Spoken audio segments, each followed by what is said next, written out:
We have a petition by the Honorable Professor Phyllis Bartol. Proceed.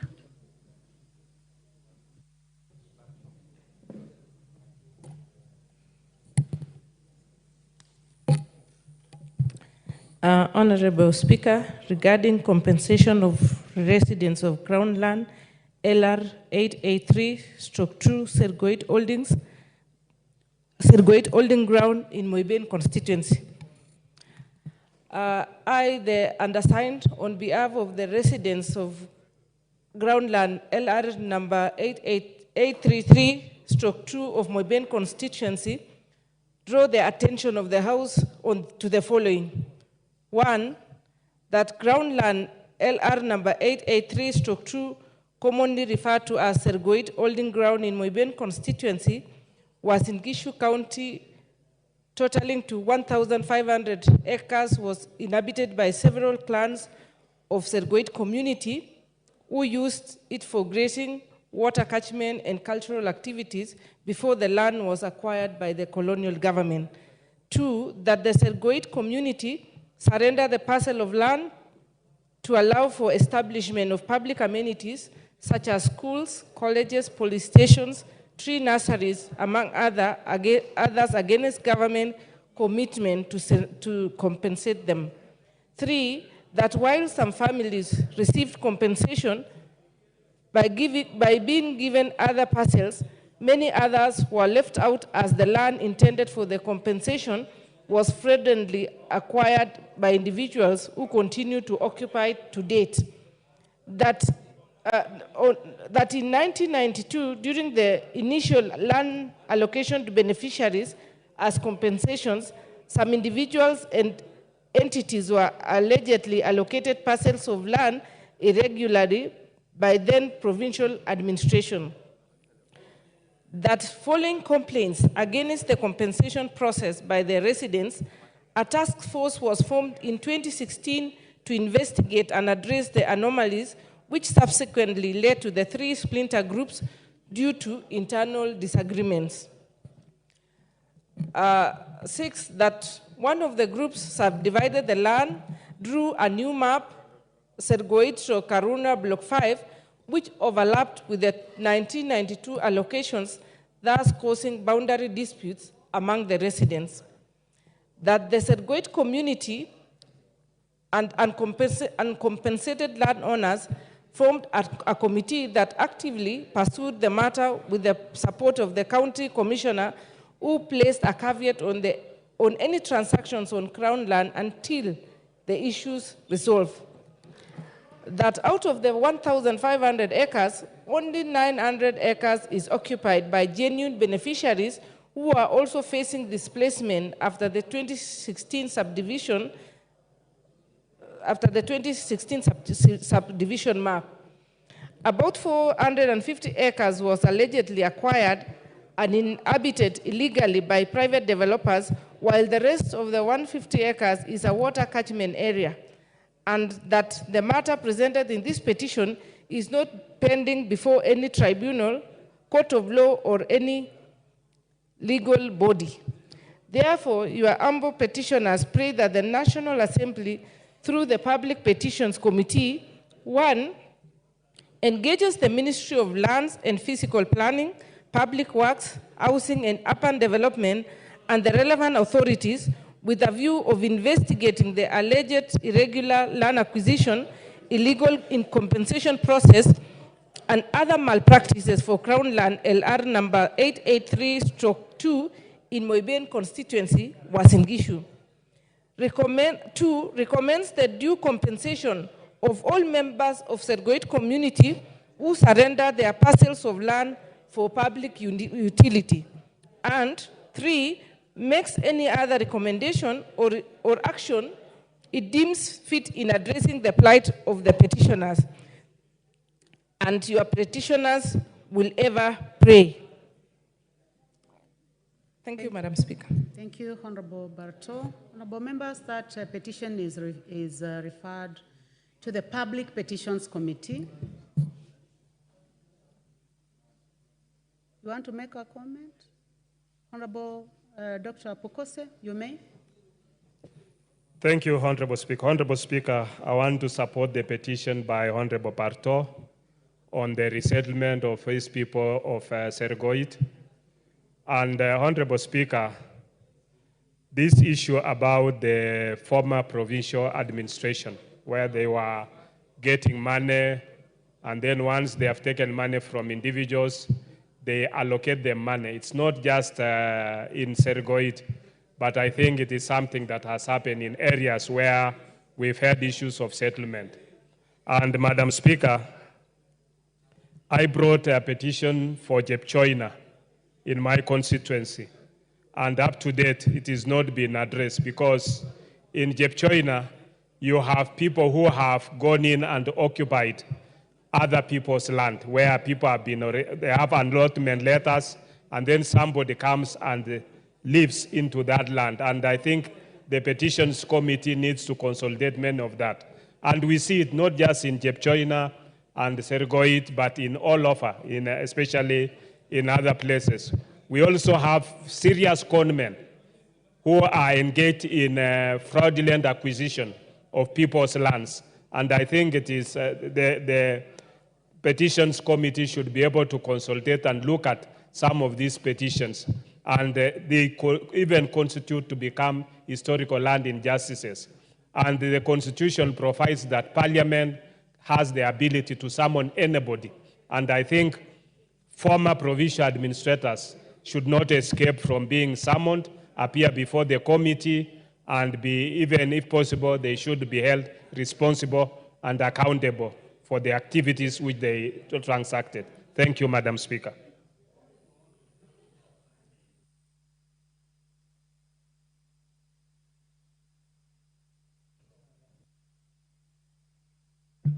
The Honorable Ferdinand Wanyonyi.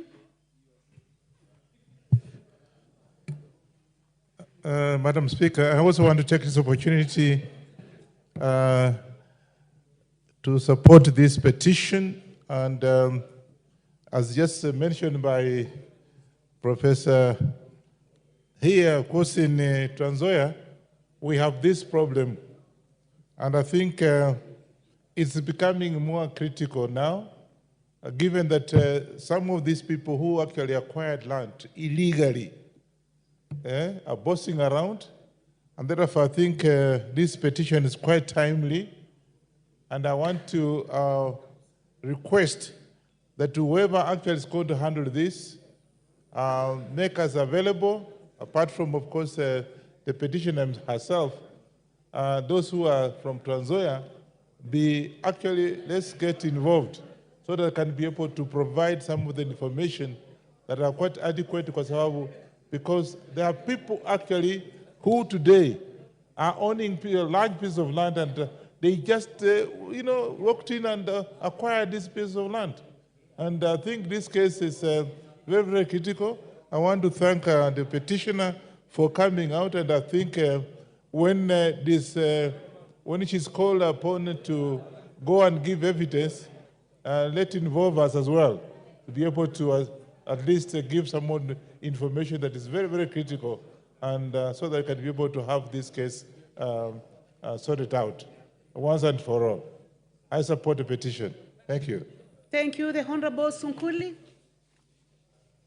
Madam Speaker, I also support the petition by the Honorable Professor, but the area that she's describing of Sergoit is actually problematic, and the general area.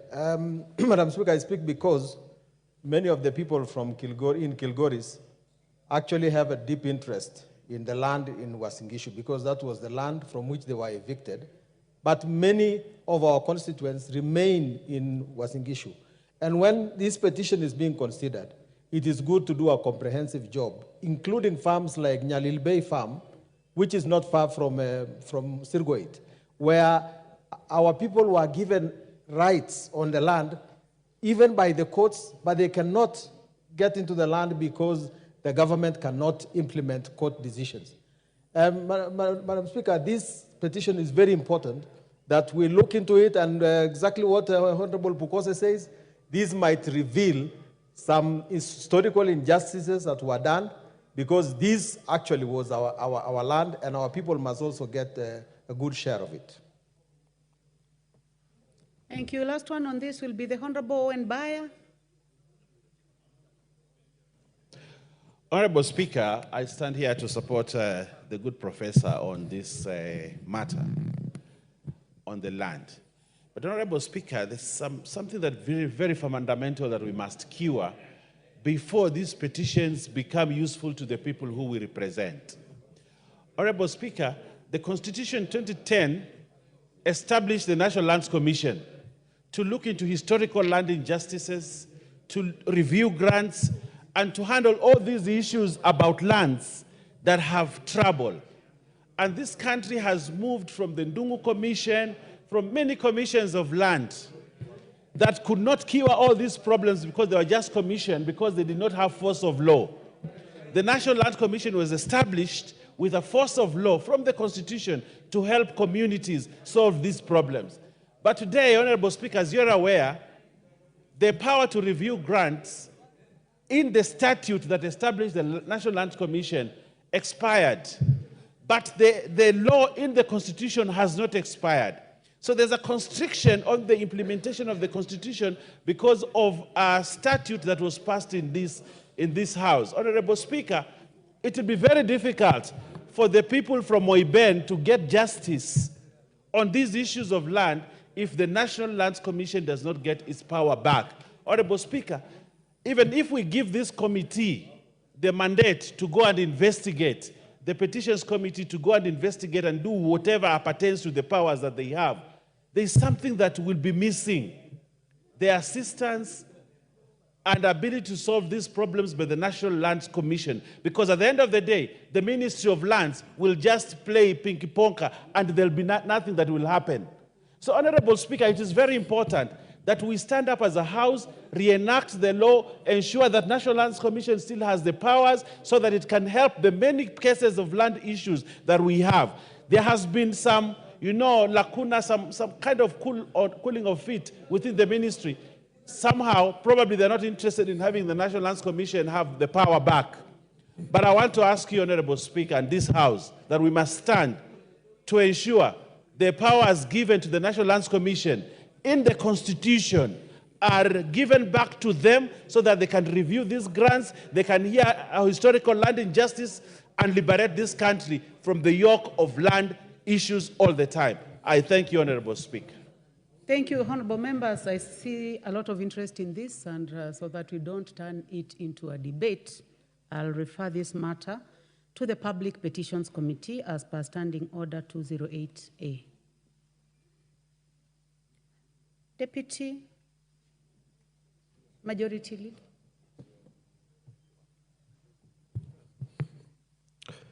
Order number 5, papers. Deputy Leader of the Majority Party. Thank you, Honorable Speaker. Honorable Speaker, I beg to lay the following papers on the table of the House today, Wednesday, August 14th, 2024, this morning's sitting.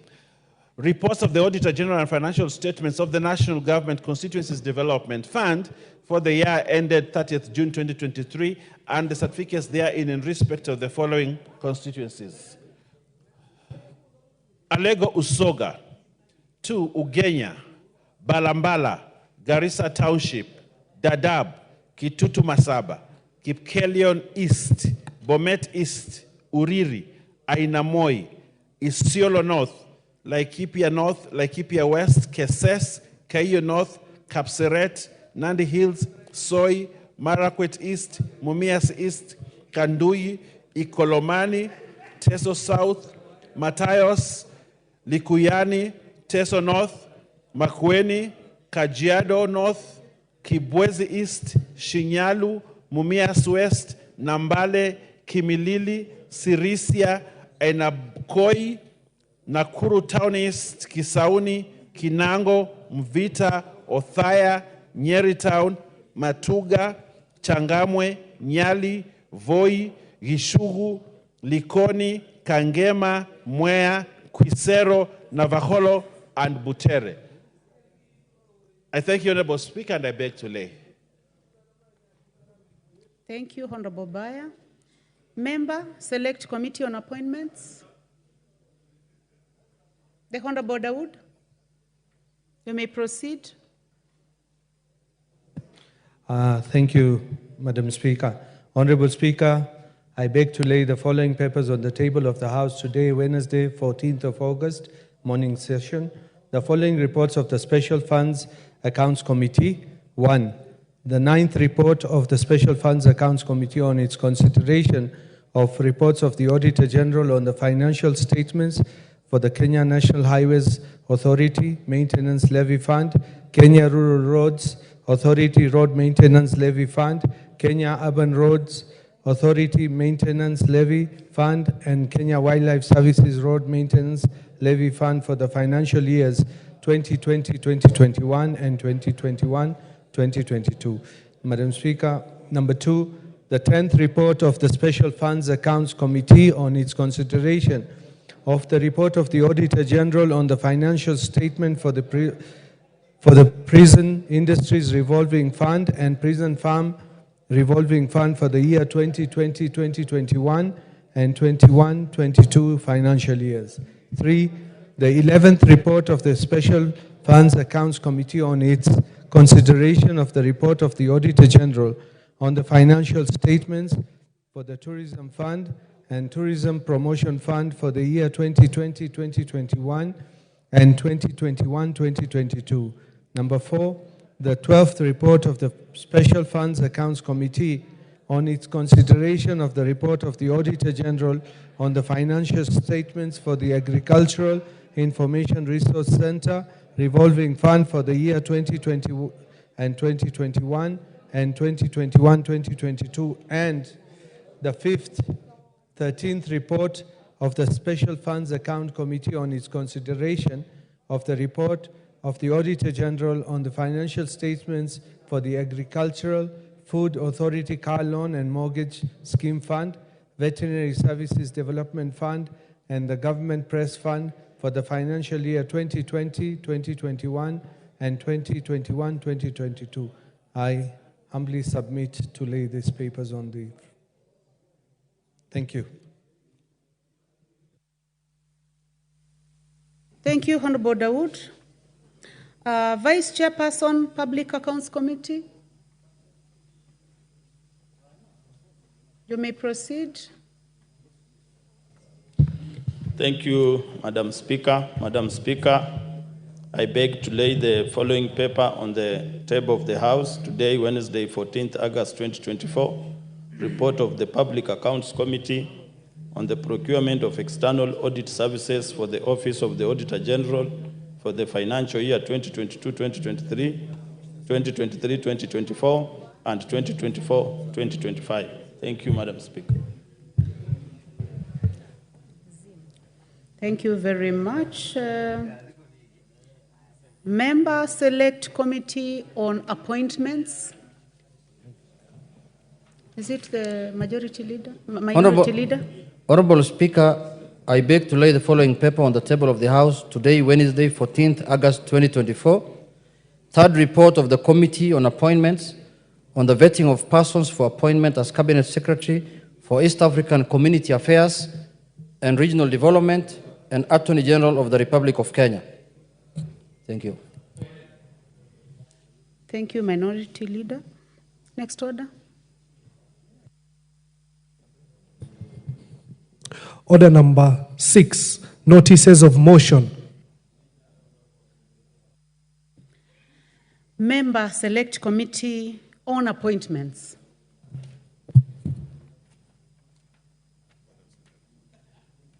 Honorable Speaker, I beg to give notice of the following motion. That taking into consideration the findings of the Committee on Appointments in its third report on the vetting of the nominees for appointment as Cabinet Secretary for East African Community Affairs and Regional Development and Attorney General of the Republic of Kenya, laid on the table of the House today, Wednesday, 14th August 2024, and pursuant to the provisions of Article 152(2) and 1562 of the Constitution and Section 3 and 8 of the Public Appointments Parliamentary Approval Act 2011, This House approves the appointment of the following persons. 1, Ms. Beatrice Askul Moy as the Cabinet Secretary for East African Community Affairs and Regional Development, and 2, Ms. Dorcas Agik Odong Odwor, Senior Counsel, OGW, as the Attorney General of the Republic of Kenya. Thank you very much. Vice Chairperson, Public Accounts Committee. Vice Chairperson, Public Accounts Committee. Thank you, Madam Speaker.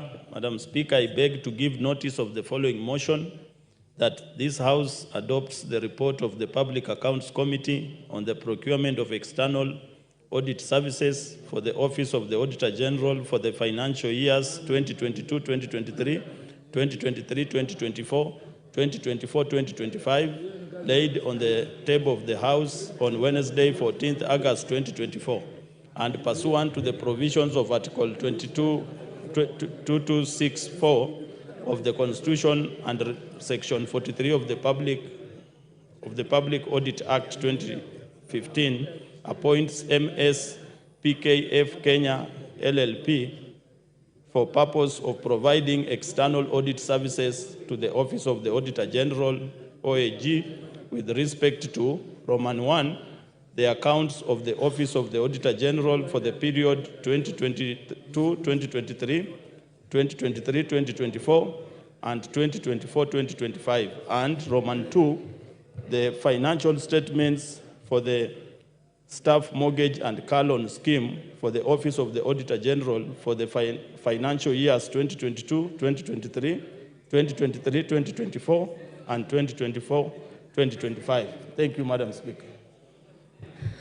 Thank you. Chairperson, Special Funds Accounts Committee.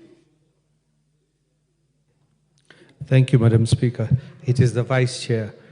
Honorable Speaker, I beg to give notice of the following motion, that this House adopts the 9th report of the Special Funds Accounts Committee on its consideration of the report of the Auditor General on the financial statements for the Kenya National Highways Authority Road Maintenance Levy Fund, Kenya Rural Roads Authority Road Maintenance Levy Fund, Kenya Urban Roads Authority Road Maintenance Levy Fund, and Kenya Wildlife Services Road Maintenance Levy Fund for the years 2020 to 2021 and 2021-2022, laid on the table of the House on Wednesday, 14th of August, morning session.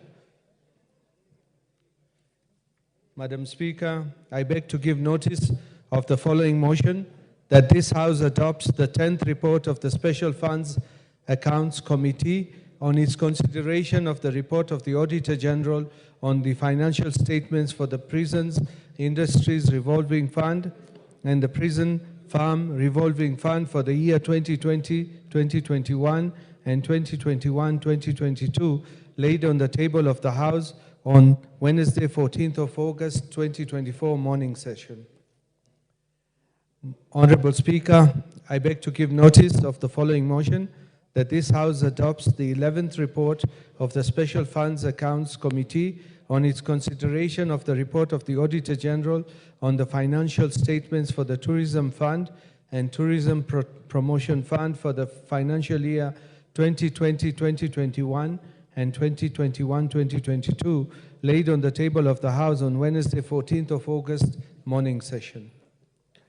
Honorable Speaker, I beg to give notice of the following motion, that this House adopts the 12th report of the Special Funds Accounts Committee on its consideration of the report of the Auditor General on the financial statements for the Agriculture Information Resource Center Revolving Fund for the year 2020-2021 and 2021-2022, laid on the table of the House on Wednesday, 14th of August, 2024, morning session.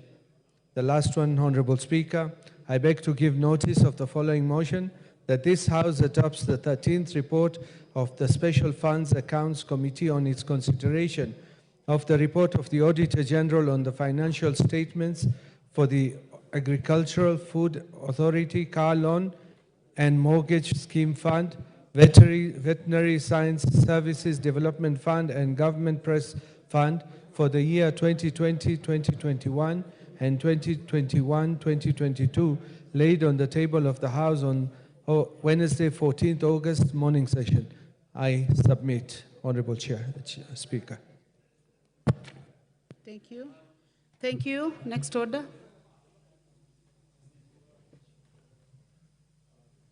Order number 7, questions and statements.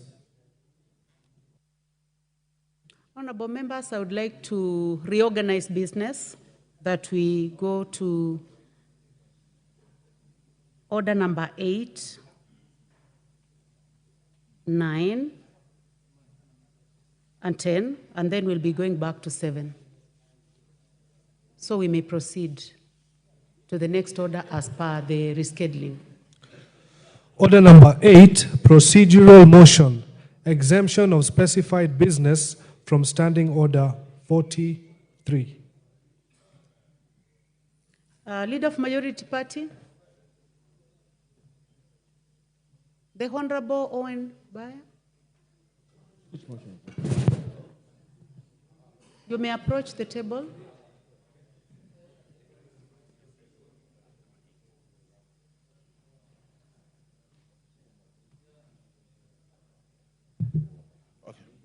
Thank you very much, Honorable Speaker. Honorable Speaker, I beg to move that this House resolves to exempt the business appearing as order numbers 11 and 12.2 in today's order paper from the provisions of Standing Order 43, being a Wednesday morning, a day allocated for business not sponsored by the majority or minority party or business sponsored by a committee. Honorable Speaker, you know today is Wednesday, and Wednesday morning is usually a time when we debate private members' business.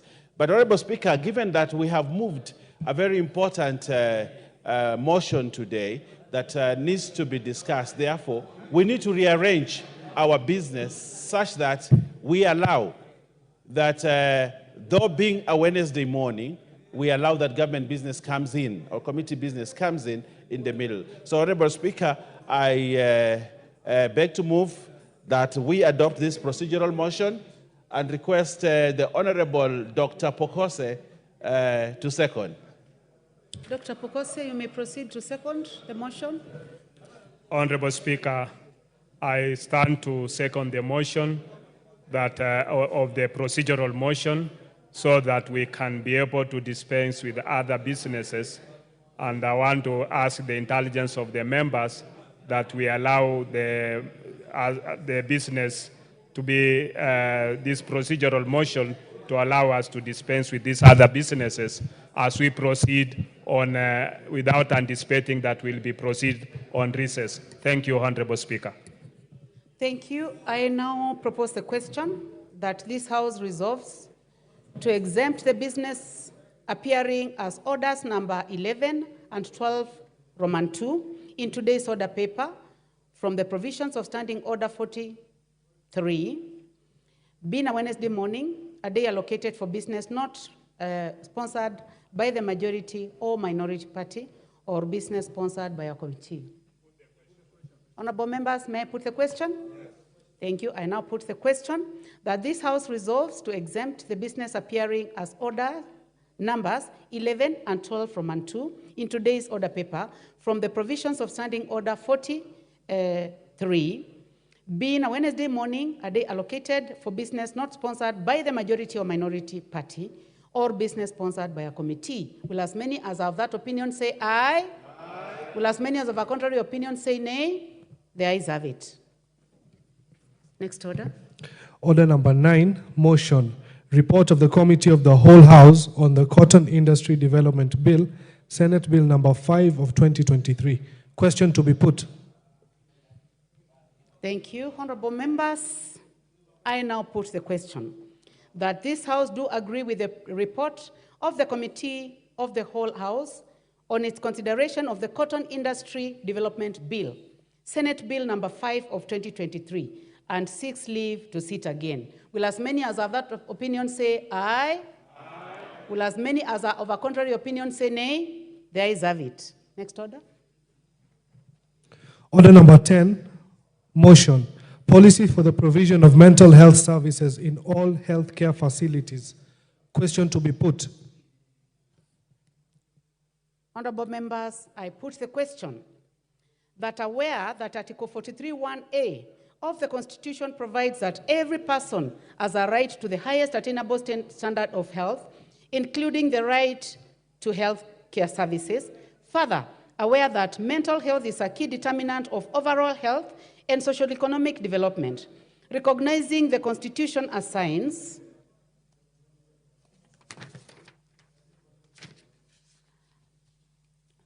to the national government the responsibility of matters of health policy, concerned that according to the World Health Organization, WHO, mental and neurological disorders are common, and about 10% of the whole population suffer from at least one mental health disorder at any given time.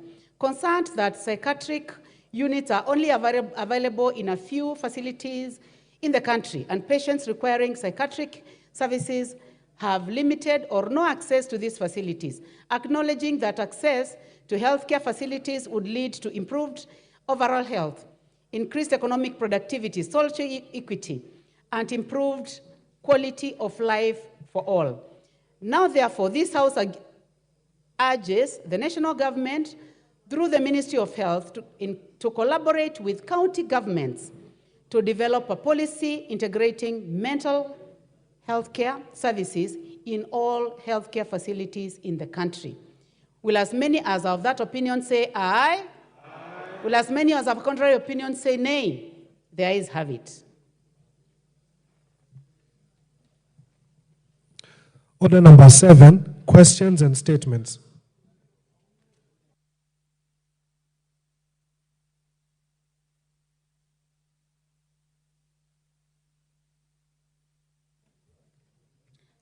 Honorable members, now the opportunity goes to the Honorable Mishimboko. You may proceed, Member for Likoni.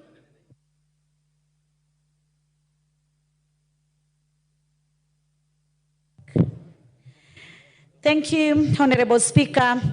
Honorable Speaker, pursuant to the Provincial Standing Order number 44(2)C, I rise to request for a statement from the chairperson of the Departmental Committee on Blue Economy, Water and Irrigation regarding the status on operationalization of Liwatoni Fishery Complex. Honorable Speaker, the Liwatoni Fishery Complex located in Mombasa County was initially launched in 2018 and subsequently gazetted as the first fishing port in the country. This landmark project aimed to provide a centralized facility for storage and processing of fish, while also serving as a catalyst for harnessing the country's vast potential in the blue economy sector. Honorable Speaker, the project has faced numerous challenges that have resulted in significant delays to its completion. However, the construction works for the project were recently resumed in 2023 with a renewed focus and two-phase implementation plan. The first phase, originally scheduled for completion by December 2023, involved finalizing essential construction works to enable utilization by key stakeholders. The second phase aimed to engage key stakeholder farms with deep-sea fishing capabilities and sophisticated equipment to utilize the facility. It is therefore a crucial project for creating job opportunities, among other benefits to the people. Honorable Speaker, it is against this backdrop that I request for a statement from the chairperson of the Departmental Committee on Blue Economy, Water and Irrigation on the following. 1, the status of progress of construction works at the Liwatoni Fishery Complex, including estimated completion date and timeline for operationalization. 2, an overview of key stakeholders, including the level and nature of engagement conducted to align the engagements with the broader strategic plan of the Ministry of Mining, Blue Economy and Maritime Affairs. 3, the steps taken by the ministry to address regulatory and compliance issues, including any challenges encountered. I thank you, Honorable Speaker. Thank you, Member for Likoni. Chairman, I can see you are in the House. The Honorable Kagogo. Thank you, Honorable Chair.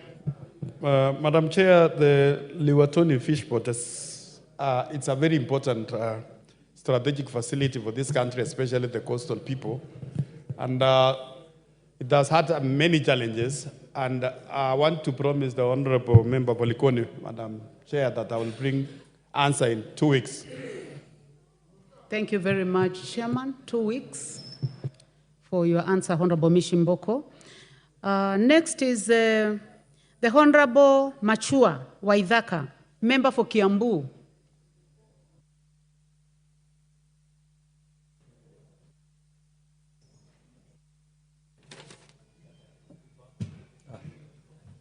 Thank you, Madam Speaker. Request for statement regarding the status of Kirigiti Stadium. Honorable Speaker, pursuant to the provisions of Standing Order 44.2c, I wish to request for a statement from the chairperson of the Departmental Committee on Sports and Culture regarding the current status of the Kirigiti Stadium. Honorable Speaker, the Kirigiti Stadium is a crucial sports infrastructure project for the country, designated to host international events and provide a state-of-the-art facility for our athletes and youth. The construction of the 16,000-seat capacity stadium began in November 2020, with the government committing to upgrade it to international standards fit to host local and international matches and events. However, it's deeply concerning that despite being declared 90% complete a year ago, the project remains unfinished and non-operational. The prolonged delays have significantly impacted the development of the sports in the region. Currently, the stadium is only being used as a venue for national holiday celebrations by the county government, falling short of its intended purpose. Honorable Speaker, it's against this background that I request for a statement from the chairperson of the Departmental Committee on Sports and Culture on the following. 1, a report on the current status of construction of the Kirigiti Stadium, including specific timelines for when it will be complete and open to the public. 2, the total amount budgeted for full completion of the stadium versus how much has been spent against the works undertaken so far. And 3, reasons for the delay in completion of the stadium and steps the government is taking to ensure its full operationalization.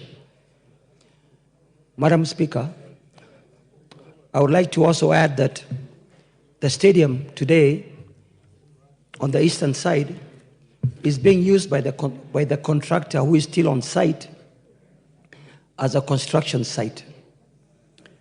The area residents have also started using it as a dumping site.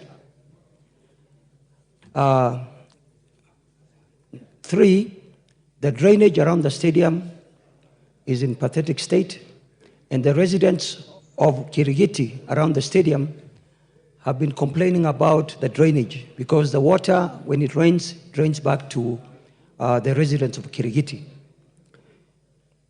So these are issues that are affecting the environment around Kirigiti Stadium, and I think that these issues should be looked into, Honorable Speaker. Thank you very much. Thank you, Chair, Committee on Sports. Any member of that committee? Minority Leader, this then goes to you. Majority Leader, this goes to you. Honorable Speaker, I will definitely inform the chairperson. Thank you. Okay. Next order.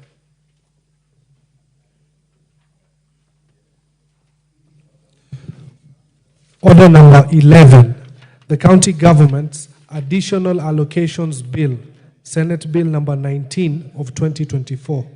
Resumption of debate. Honourable members, debate on this particular bill was ongoing, and I would need to know from the members who have put their cards here whether they want to contribute to this. Honourable Rasso, you want to contribute to this? Go ahead.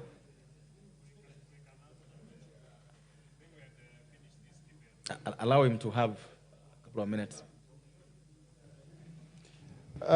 Thank you very much, Honorable Speaker, for this I rise to support this particular bill that has been presented by the Senate. I've also gone through the report that has been provided by our Parliamentary Budget Committee.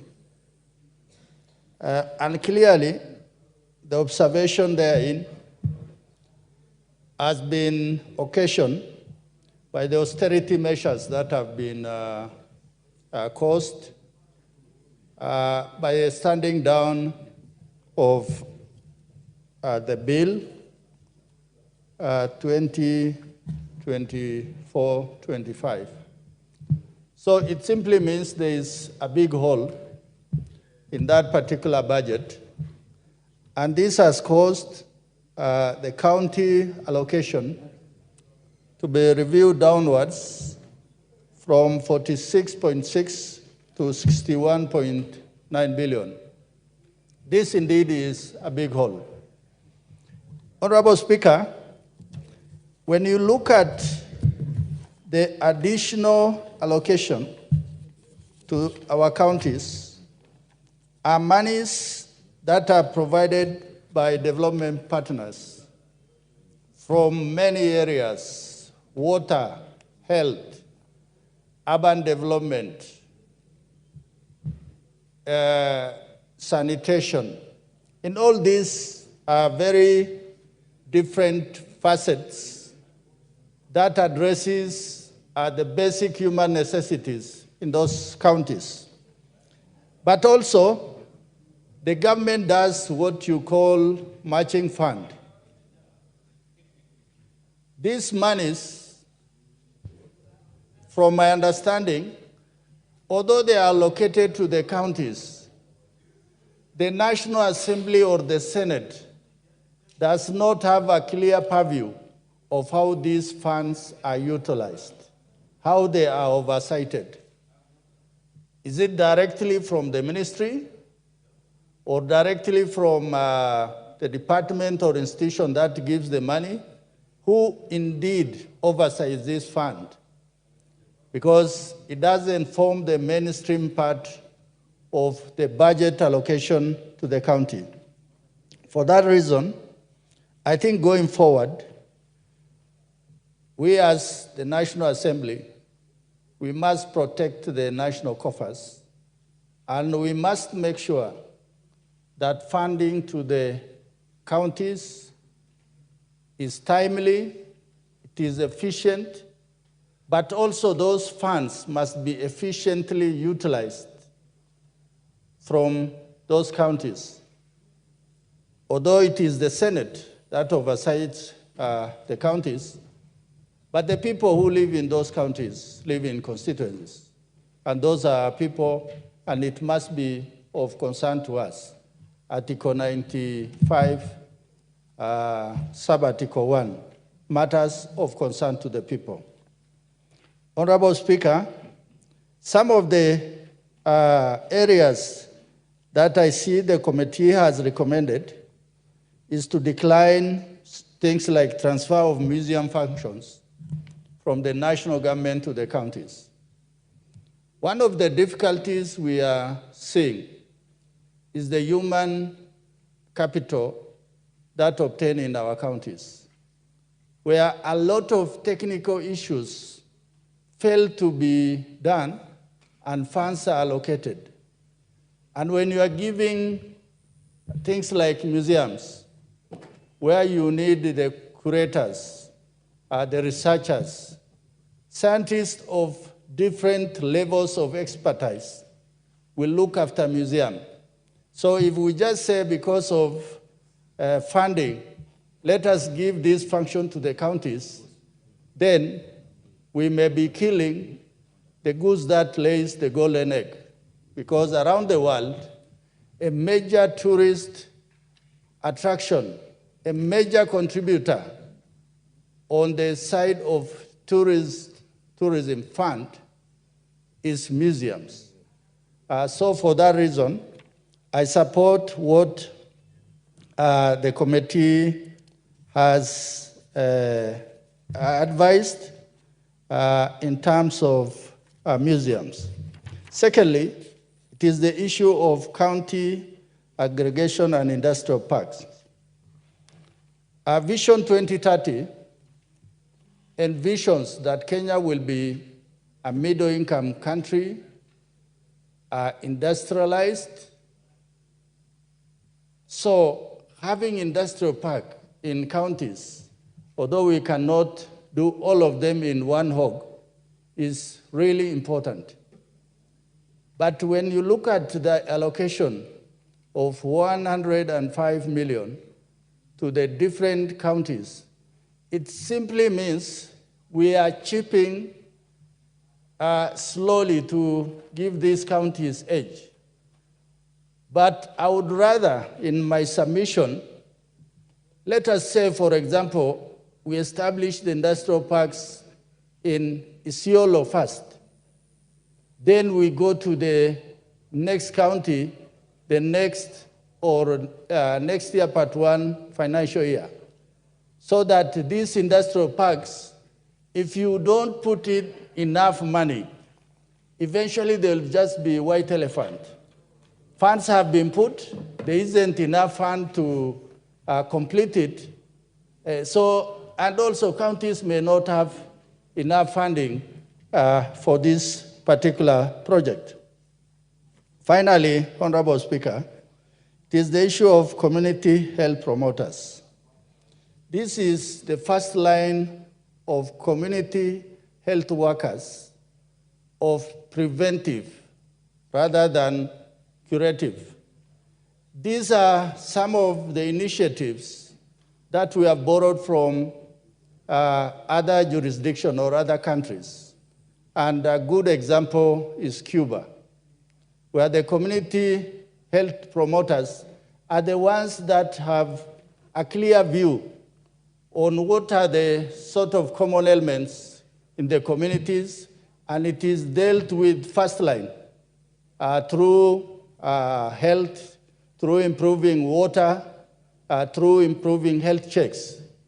By the time the individual goes for curative, then it simply means that the first line has not worked. And it has been seen that Cuba health system is very well organized, and it is among the best in the world. So for that reason, we must look at financial allocation to the community health promoters.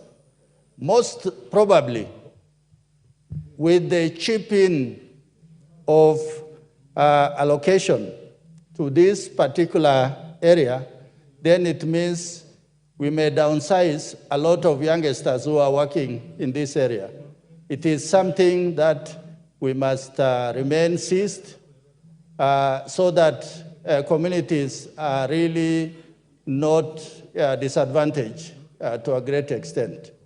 With those many remarks, Honorable Speaker, I beg to support. Thank you. Honorable Pukose.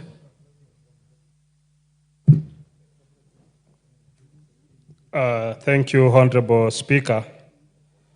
Although I was of the opinion that maybe we call the mover to reply, because I can see we have a committee of the whole House on the same, and I can make my contributions during the committee of the whole House. So I would... Yes. Yes.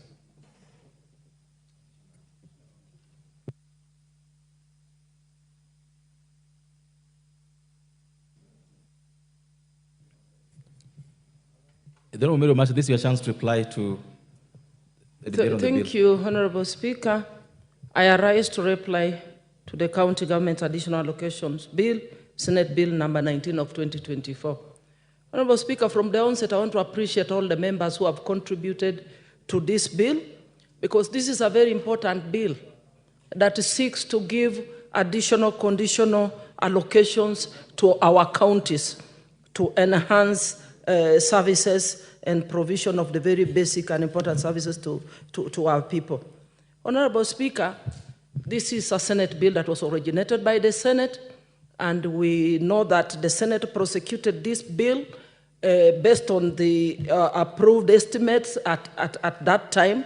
And therefore, as a result of a number of variations that have happened that gave birth to supplementary budget 1, it's therefore important that this House aligns the county additional allocations bill to the supplementary estimates, considering the variations that have been made.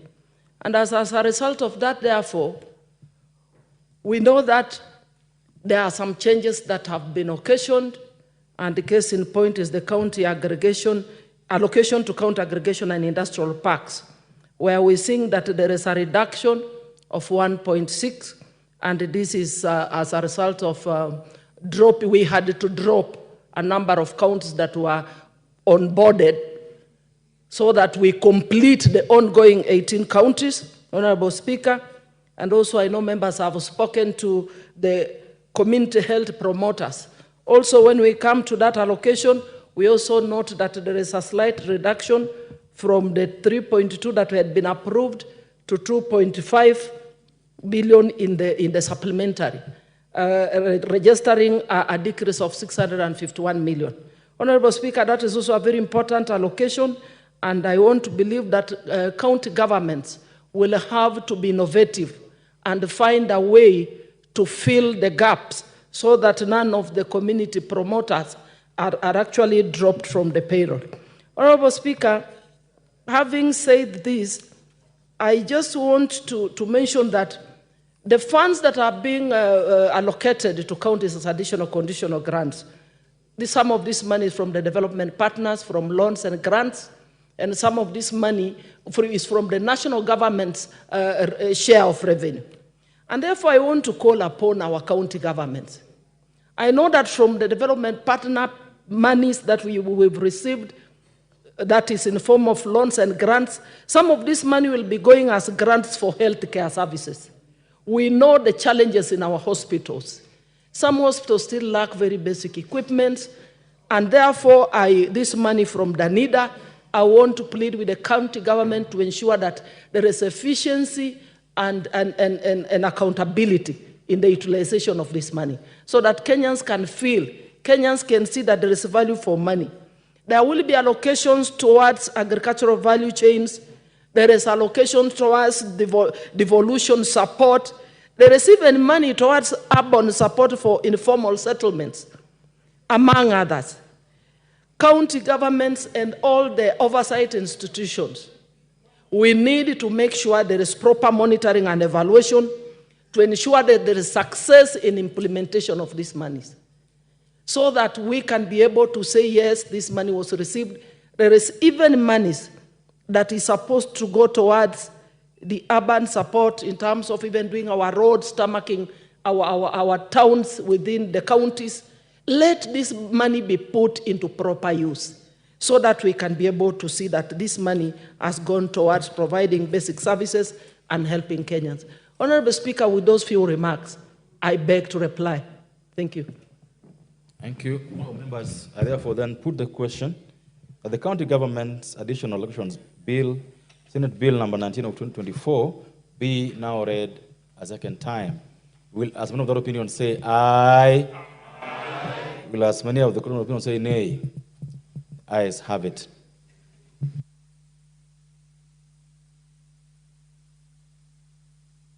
Next order. Order, don't Honorable Nyakalan et al. Order. The County Government's Additional Allocations Bill, a bill for an act of Parliament to provide the additional allocations to county governments for the 2024-2025 financial year, the responsibilities of national government and county governments pursuant to such allocations and for connected purposes. Next order. Order number 12, Committee of the Whole House.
Order members, we are in the Committee of the Whole House. We will proceed with the Cotton Industry Development Bill, Senate Bill number 5 of 2023, from clause 49.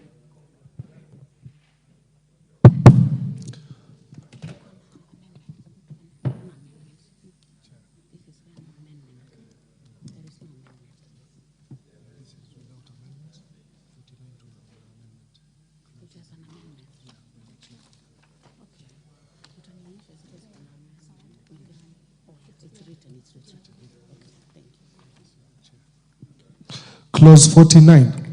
Chairman, you can see you are in the House, Honorable Mutunga. Thank you, Honorable Speaker. Honorable Speaker, Clause 49, I propose that we adopt the Clause 49 as proposed in the order paper, which is basically to correct some typographic error.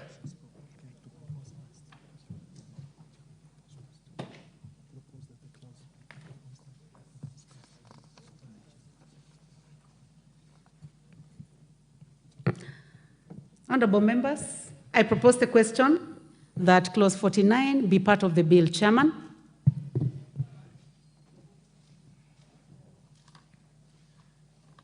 Honorable Chair, clause 49, just the proposal from the committee corrects the spelling of the name Gossypium species. It's written as Gossypium APP. It's supposed to be SPP. That is the only correction, so it's typographical.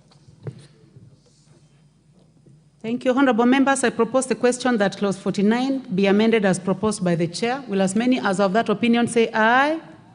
Will as many as of a contrary opinion say nay? The ayes have it.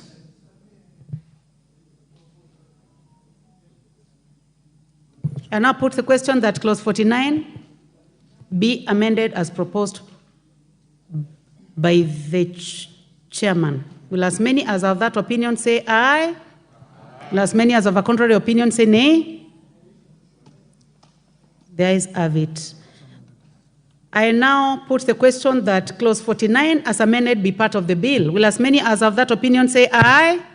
Will as many as of a contrary opinion say nay? The ayes have it. Clauses 50, 51, 52, 53, and 54. Honorable members, there be no amendments. I propose the question that clause 50, 51, 52, 53, and 54 be part of the bill. I now put the question that clause 50, 51, 52, 53, and 54 be part of the bill. Will as many as are of that opinion say aye? Will as many as our contrary opinion say nay? The ayes have it. Clause 55. I propose the question that clause 55 be part of the bill. Chairman. Honorable Chair, clause 55 as wrongful reference of the authority instead of the board. So we substitute the word authority with the board as specified in the order paper. That is the committee's recommendation. Honorable members, I propose the question that clause 55 be amended as proposed by the chairman. Any interest in this, please go to intervention.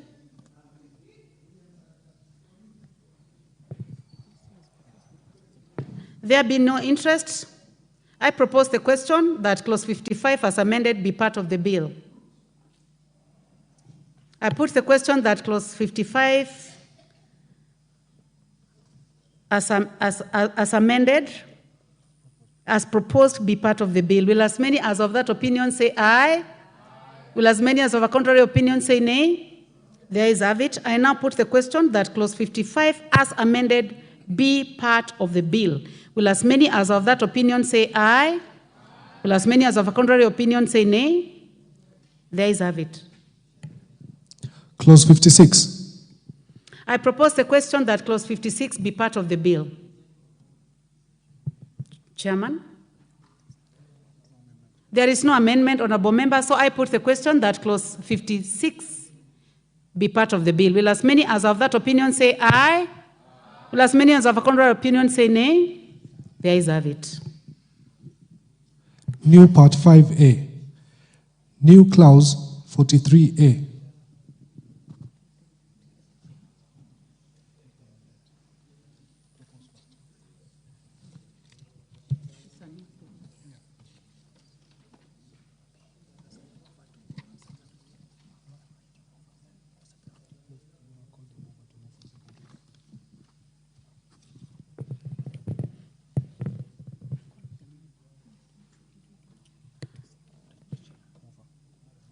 Mover, Honorable Mutuse. Is Honorable Mutuse in the house? To move the second reading, as this is a new clause.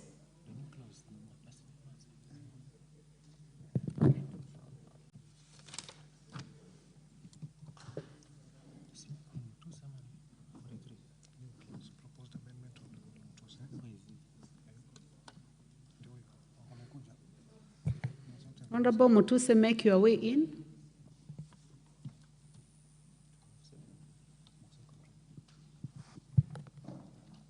You may proceed to move second reading of clause 43.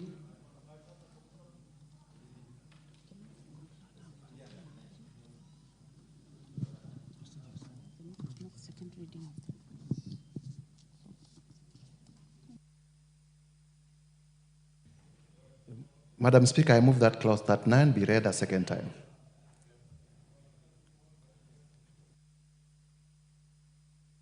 It's clause 43A. It's a new clause. Madam Chair, I move that the new clause 43A be read a second time. Honorable members, I propose the question that clause 43A be now read a second time. Any interest in this, Chairman?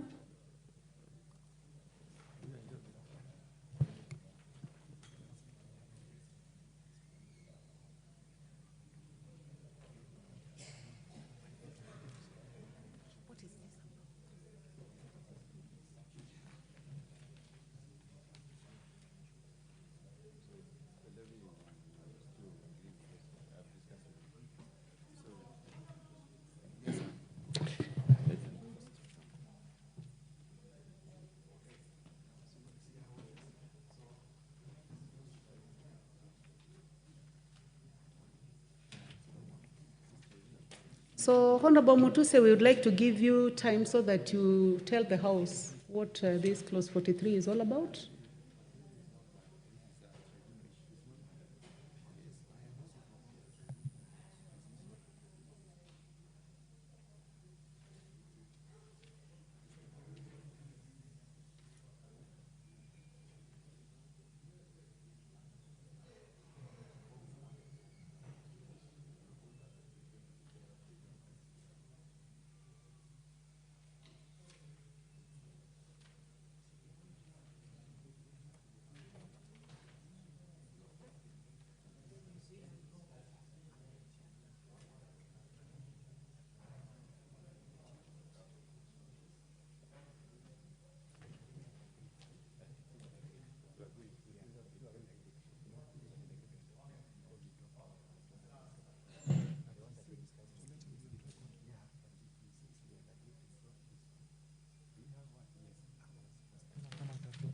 Honorable Mutuse.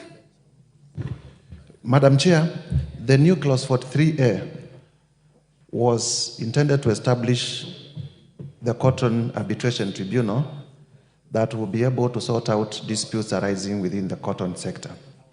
However, after consultations with the chair of the Agriculture Committee, we agreed to drop it because there is a new move to consolidate all the tribunals and bring them under one armpit, under one law, which is now pending before Parliament. And for that reason, I am persuaded to drop the amendment that I had proposed. Thank you, Madam Chair.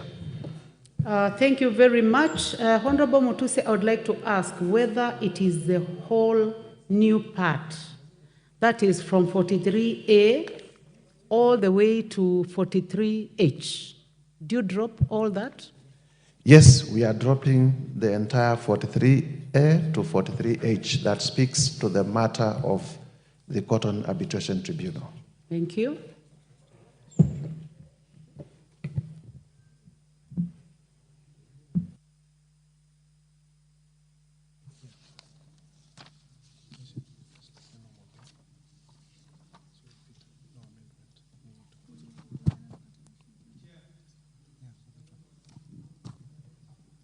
Honorable Dawood?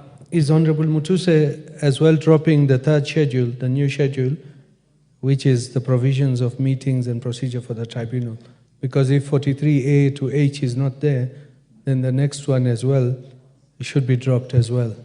You should confirm. We will get there, Honorable Dawood. First schedule.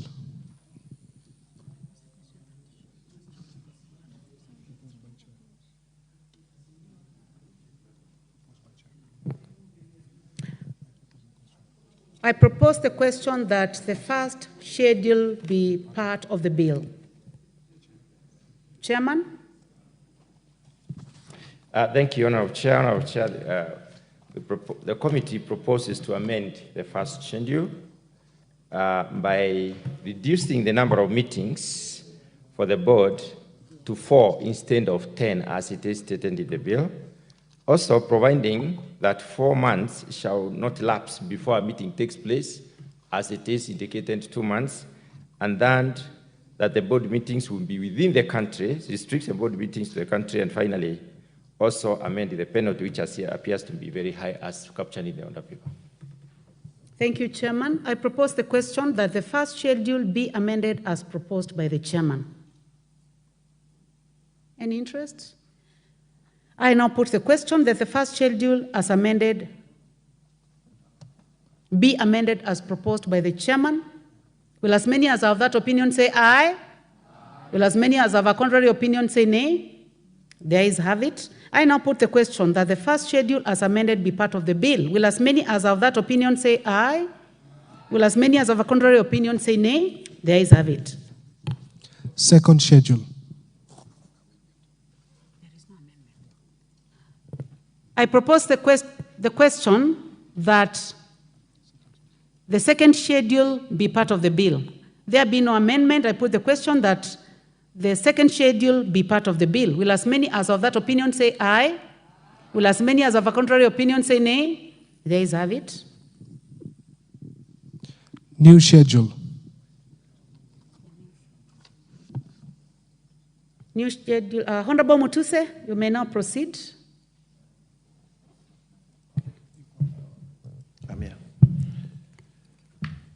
Madam Chair, I move that clause 39 be recommitted.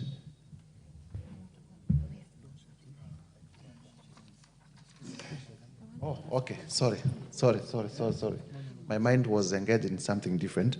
We, as you realize, and from Honorable Dawood's comment earlier, the schedule, third schedule, speaks to the amendment that we are proposing under the new clause 43A, and without clause 43A it would be hanging, and therefore we move that it also be dropped. Yes. Thank you very much, Honorable Mutuse. I think we now go back to the question which was raised by the Honorable Dawood. Are you dropping this one as well? Yes, we are dropping. Thank Madam you. Chair. Thank you very much.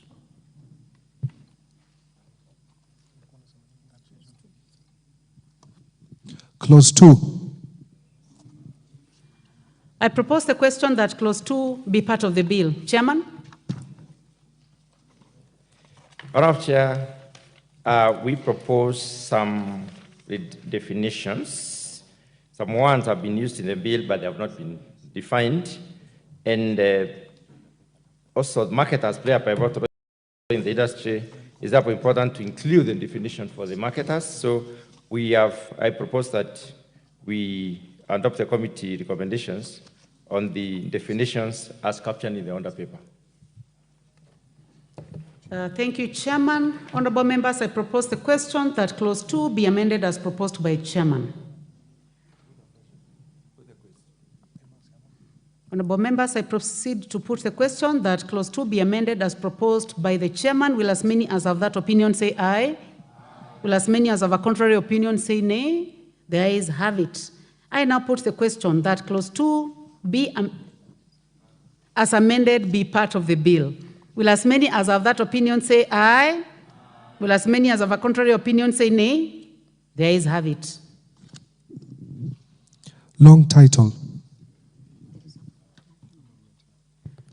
Honorable members, I propose the question that the long title be part of the bill.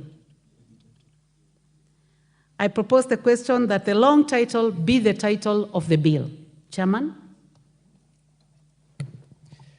Honorable Chair, the long title as captured in the bill misses the function of regulation. So the committee proposes that the function of regulation is integrated in the title, and therefore the amendment as captured in the order paper. Thank you, honorable members. I propose the question that the long title as amended be amended as proposed by the chairman. I don't see interest in this, so I now put the question that the long title be amended as proposed by the chairman. Will as many as of that opinion say aye? Will as many as of a contrary opinion say nay? The ayes have it. I now put the question that the long title as amended be part of the bill. Will as many as of that opinion say aye? Will as many as of a contrary opinion say nay? The ayes have it. Title. Honorable members, I propose the question that the title be the title of the bill. I now put the question that the title be the title of the bill. Will as many as are of that opinion say aye? Will as many as of a contrary opinion say nay? The ayes have it. Clause 1. I propose the question that clause 1 be part of the bill. There be no amendment. I put the question that clause 1 be part of the bill. Will as many as are of that opinion say aye? Will as many as of a contrary opinion say nay? The ayes have it.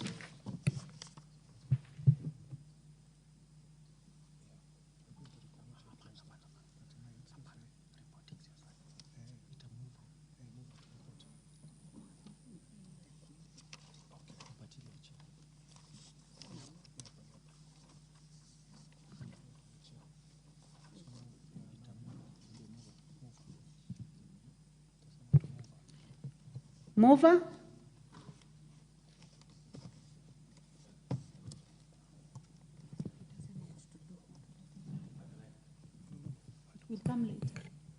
We'll come later to 39. Honorable Chairperson, I beg to move that the committee do report to the House its consideration of the Cotton Industry Development Bill, Senate Bill number 5 of 2023, and its approval thereof with amendments. Thank you. Honorable members, I now put the question, which is that the committee do agree to the House its consideration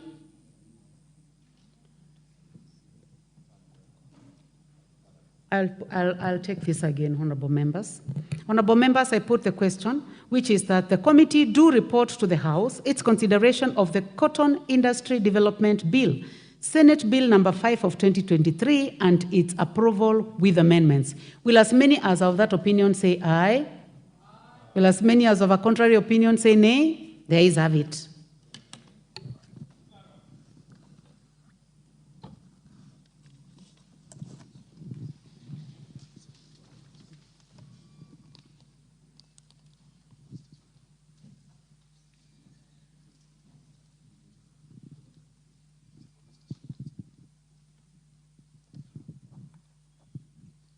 Mr. Speaker.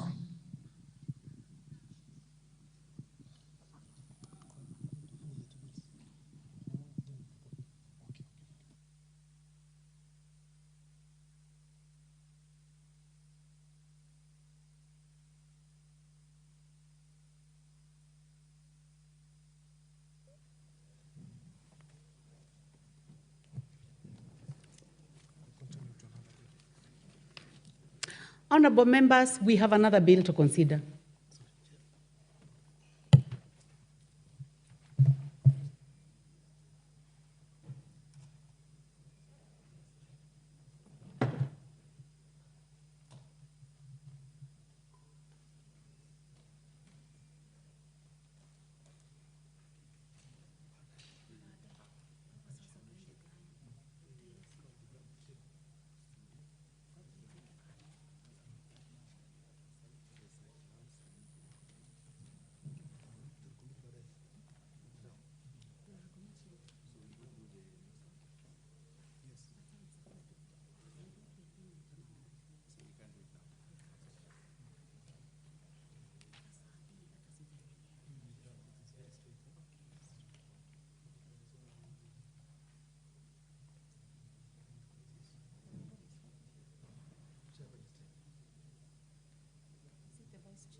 Honorable members, we are now considering the county allocation,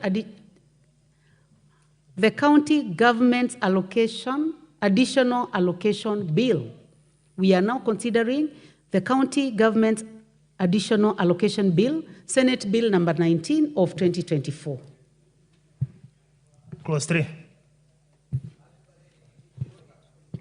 I propose the question that clause 3 be part of the bill. There be no amendment. I put the question that clause 3 be part of the bill. Will as many as have that opinion say aye? Will as many as have a contrary opinion say nay? The ayes have it. Clause 4. I propose the question that clause 4 be part of the bill. There be no amendment. I put the question that clause 4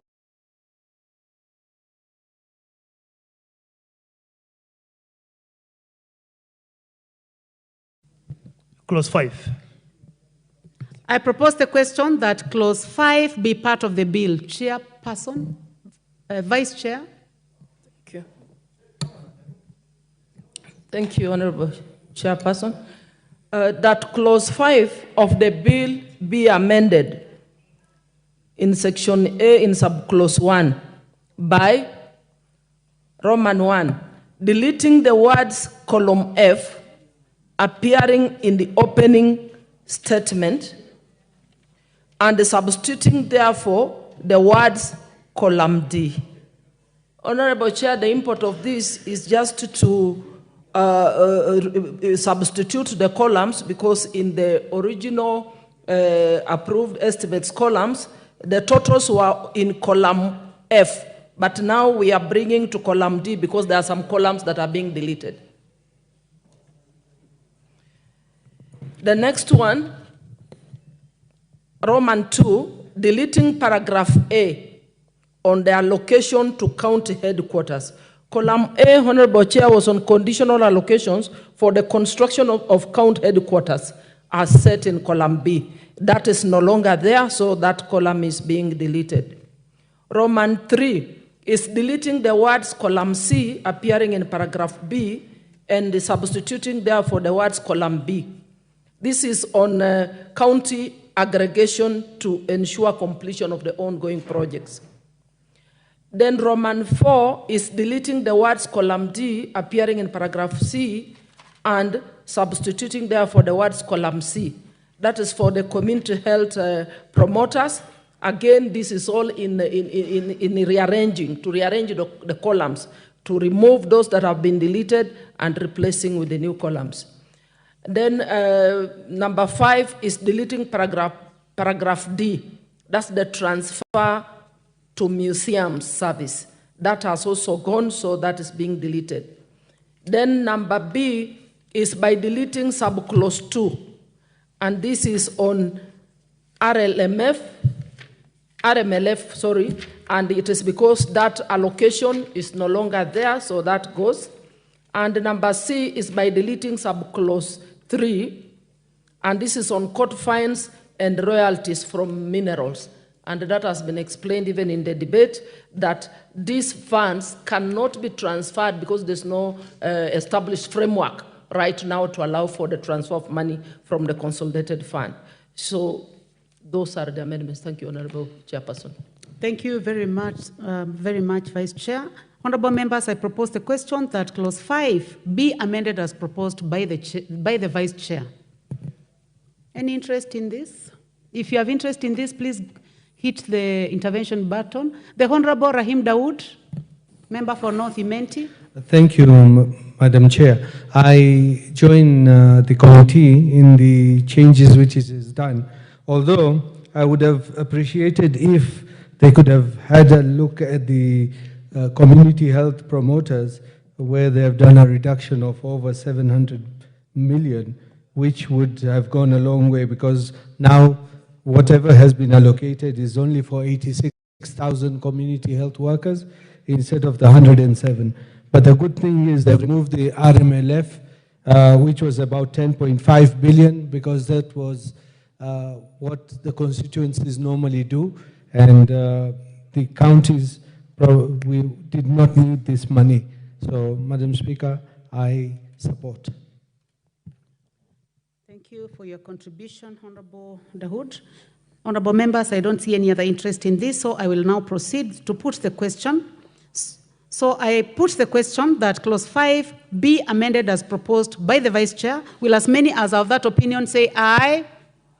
Will as many as of a contrary opinion say nay? The ayes have it. I now put the question that clause 5 as amended be part of the bill. Will as many as of that opinion say aye? Will as many as of a contrary opinion say nay? The ayes have it. Clauses 6, 7, and 8. I propose the question that clause 6, 7, and 8 be part of the bill. There be no amendment. I put the question that clause 6, 7, and 8 be part of the bill. Will as many as of that opinion say aye? Will as many as of a contrary opinion say nay? The ayes have it. First schedule.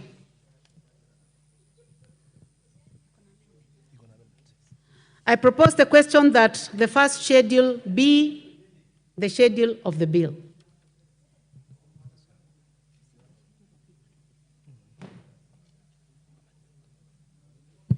Honorable Vice Chair, you have an amendment on this.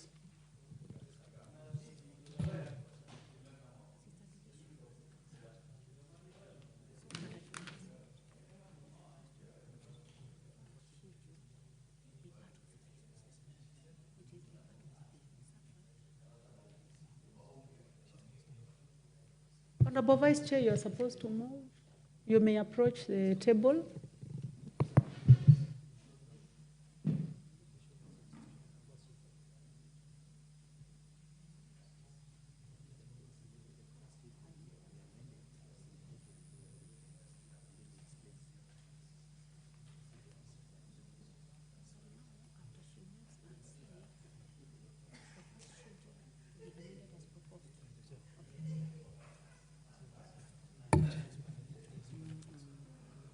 Honorable Chairperson, I move as indicated in the order paper that the bill be amended by deleting the first schedule and replacing therefore the following new schedule.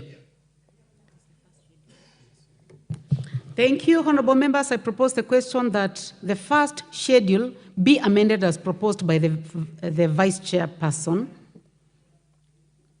Honorable Wilberforce Oundo, member for Funyula. Chair, probably as we make the amendments to that first schedule, could the Vice Chair probably explain to us the status of implementation of KIPE? Because I can see in quite a number of counties, a few, there's a standard amount of about 105 million, yet there was some budgeted allocations in the last financial year.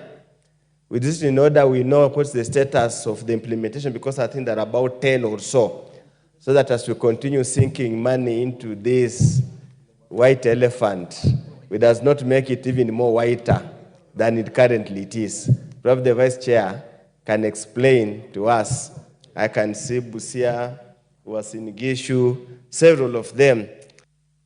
When you go to the ground, Honorable Chair, as we always say, things are different. Mambo ni tofauti.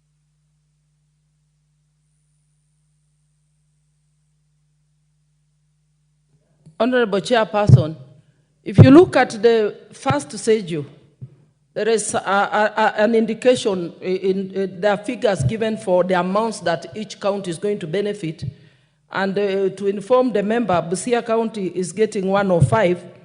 And previously, it had received 62.5 million. Percentage of completion. Order, Vice Chair. You know, you have asked the Vice Chair a very important question. So please, I wanted you to just be attentive to her. I do not want to say what you were doing when she was speaking. So please be attentive to the Vice Chair. I was just informing the member by giving him an example of his own county, which is Busia County. There is an allocation of 105 million. And previously, it received 62.5 million, and the percentage of completion or the level of progress on that particular aggregation project is at 25%. But for the rest of the other counties, we can actually get details in terms of progress But for now, I can give figures for all the counties are receiving 105 million for all the 18, because we decided to complete the ongoing before onboarding new ones. But in the approved estimates, we had actually onboarded another 12 counties. Thank you, Honorable Chair. Thank you, Honorable Emase. The Honorable Charles Ngusia. Thank you, Madam Chair. Kitui County, actually, I can confirm things are going on. But I want to inquire from the Vice Chair budget. Are you sure the money you have already reported is already in supplementary budget we have just passed? The Honorable Mwalio, member for Masinga. Chair, I'm also concerned about the caves, because the level of development and the level of construction is wanting. You find that I know of account that have sunk 150 million only perimeter wall only, and they have not even started the construction of the real building. And you know that real building has got a lot of details, because I am prior to that, to the designs and what have you. The real work is inside, and especially the cooling systems that have got 20 cold rooms per pipes on all the 5 go-downs. So if you sink 150 million on the perimeter wall only, what are you left with to be able to do the real construction and even equipment supply? Vice Chair, just take notes. I want to give another a chance to the Honorable John Kiragu, member for Limuru.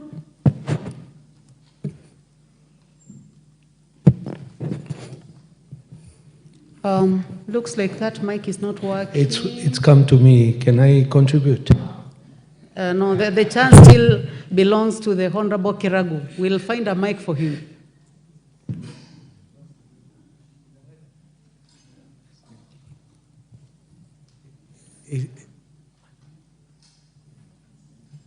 It's there. We got it? Thank you, Madam Chair.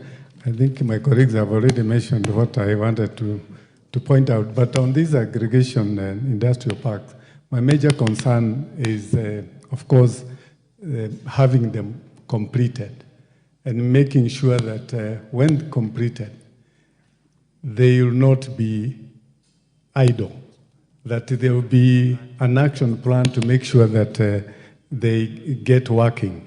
One of the biggest problems we may have is that sometimes we are not fair, we are not transparent as to how we engage the public. So, Madam Chair, we know that even markets around the country have been completed, and you find, though completed, they have not been actually been put into operation. So I support, but I pray that when we are doing these projects, that we have a parallel program to make sure that when completed, they will get into service as intended. Thank you. Thank you, the Honorable Dawood.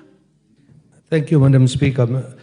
Madam Speaker, Honorable Oundo said he has heard about this county aggregation and industrial parks, but he's not seen anything. I welcome him to Meru to come and see the county aggregation which was launched by His Excellency the President, and it's working very well. But Madam Speaker, in future, the Budget Committee could even think, because if it is established in Meru County, it's in one constituency, it would be prudent if we can get in each and every constituency which can do a lot for the agriculture. Thank you, Madam Speaker. Thank you, Chairman Agriculture. Thank you, Honorable Speaker. Honorable Speaker, having aggregation centers and agri-food park centers is a great idea.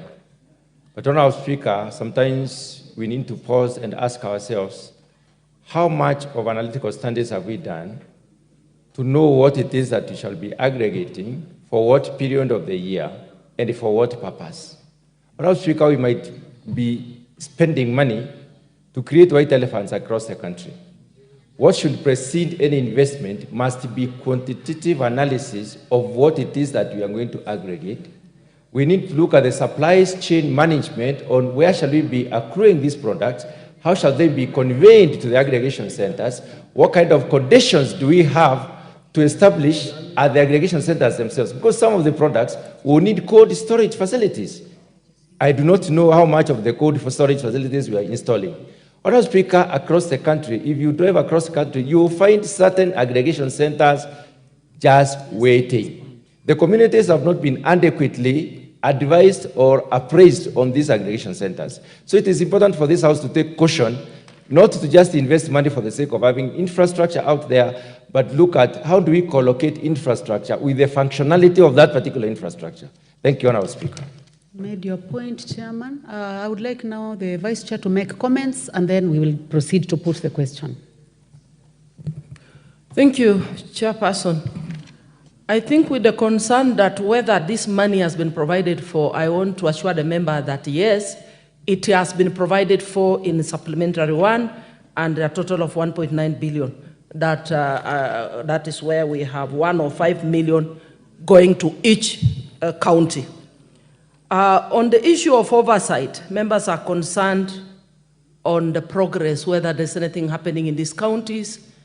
I can speak about my county because I know that it is at 25%. And I've just responded to Honorable Nguna that as the budget committee under our implementation and review process, we will be able to obtain, and we've even discussed about this as a committee, that we shall be visiting these projects in every county as an oversight committee in this House. And I think also in my reply to the motion, I said monitoring and evaluation is very critical, that all oversight institutions must play a role so that we ensure there is a successful implementation of these projects. And on the issue of preparedness, yes, it is also a concern. And even in the committee, we raised it up. In fact, some members who are saying some of these aggregation centers have been built in very remote areas. But it is a good thing that they have been built in those remote areas so that we can take development down into those very remote areas. Water should be able to follow that aggregation center. Electricity, roads. So it's up to national government together with the county government to ensure that we have provided accessibility to these aggregation centers, and that the members of the public have been informed or engaged so that they begin to participate to ensure that they are aware of what needs to be aggregated, to ensure that we establish the value chain. Thank you. Thank you. And to finish, Honorable Speaker, I think I want to leave there. Thank you. Thank you very much. Honorable members, this is the committee of the whole House. I will discourage debate. And because she has made comments on the matters that you raised, I'll now proceed to propose the question. I propose the question that the first schedule be amended as proposed by the Vice Chairperson. I now put the question. Will as many as have that opinion say aye? Will as many as have a contrary opinion say nay? The ayes have it. I now put the question that the first schedule as amended be part of the bill. Will as many as of that opinion say aye? Will as many as of a contrary opinion say nay? The ayes have it. Second schedule.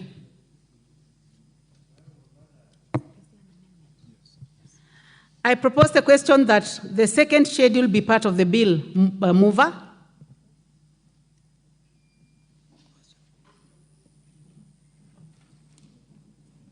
Honorable Emase?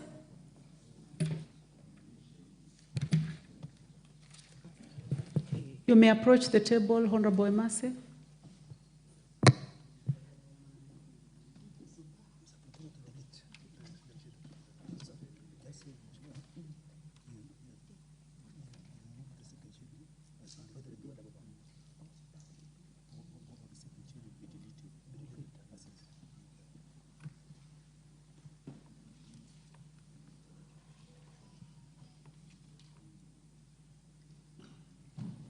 Honorable Emase.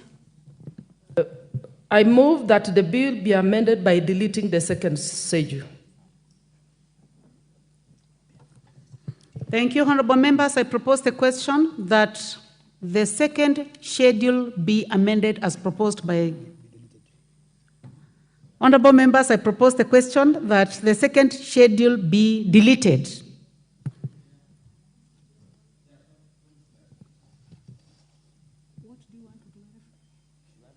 What is the point of clarification? It's a deletion. So there is nothing to clarify. Yeah, Chair, I Honorable totally Ondo. agree. There's nothing to clarify for those of us who are aware of the legislative making process. Is it possible that the Vice Chair can tell the people of Kenya what is it exactly being deleted? Because they'll be interested to know what has been deleted, what is the second schedule and what is it being deleted for posterity reasons, so that when you go outside and they ask, it was second schedule ndio nini when you are deleting. Because you just tell us what it contains. It's very simple. Half a second should be done. Vice Chairperson.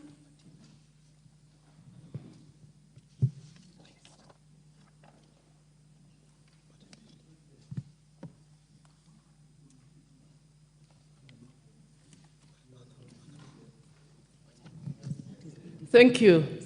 What is being deleted in the second schedule is the original allocation that had been proposed to go to counties that were to benefit from the earlier allocations before the variations, so that now we can adopt the amended figures in the new schedule.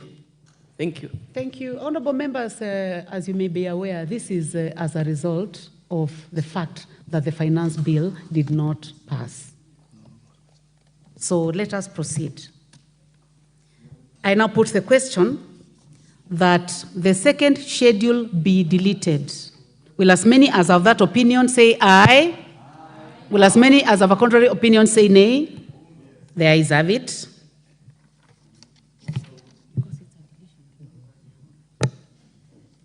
The third schedule. I propose the question that the third schedule be part of the bill. Vice Chairperson? It's a deletion also. I move that the third schedule be deleted. Thank you, Honorable Emase. Honorable members, I propose the question that the third schedule be deleted as proposed by the Vice Chair. I now put the question that the third schedule be deleted. Will as many as of that opinion say aye? Will as many as of a contrary opinion say nay? The ayes have it. Fourth schedule. I propose the question that the fourth schedule be part of the bill. There be no amendment. I put the question that the fourth schedule be part of the bill. Will as many as of that opinion say aye? Will as many as of a contrary opinion say nay? The ayes have it. Clause 2. I propose the question that clause 2 be part of the bill. There be no amendment. I put the question that clause 2 be part of the bill. Will as many as of that opinion say aye? Will as many as of a contrary opinion say nay? The ayes have it. Title. I propose the question that the title be the title of the bill. There be no amendment. I put the question that the title be the title of the bill. Will as many as of that opinion say aye?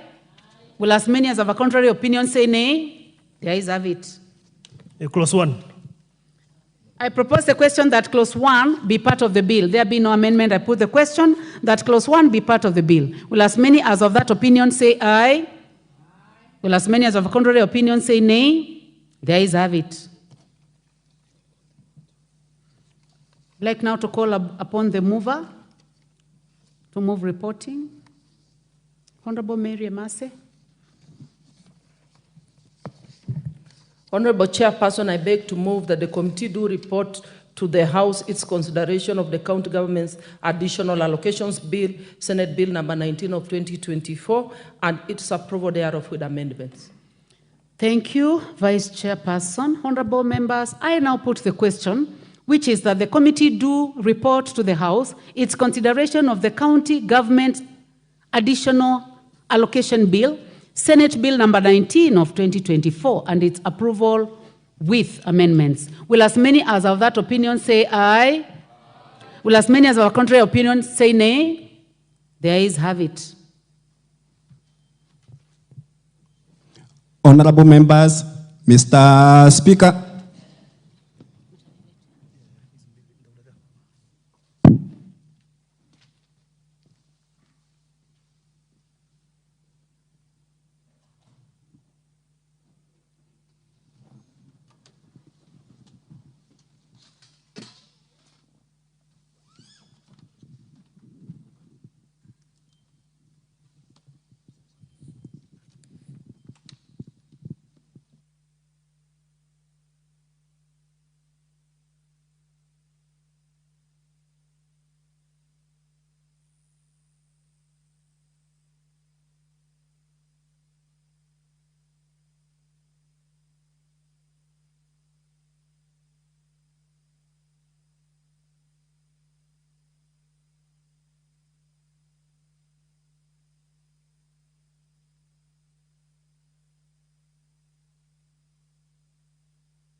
We will start with the Cotton Industry Development Bill, Senate Bill number 5 of 2023.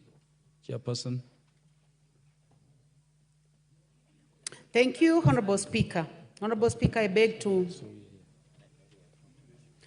report that the Committee of the Whole House has considered the Cotton Industry Development Bill, Senate Bill number 5 of 2023, and its approval thereof with amendments. Thank you. The mover to move agreement with the report.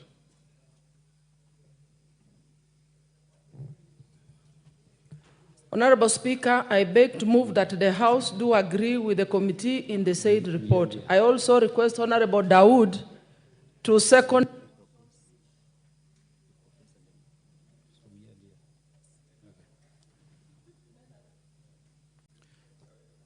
Honorable Dawood appears not to be in the house, must have stepped. Oh, Honorable Dawood is somewhere at the rear. Honorable Dawood, second. Honorable Speaker, I'm very much in the house and I wish to second. Yeah, honorable members, I propose the question that the House do agree with the committee in the said report.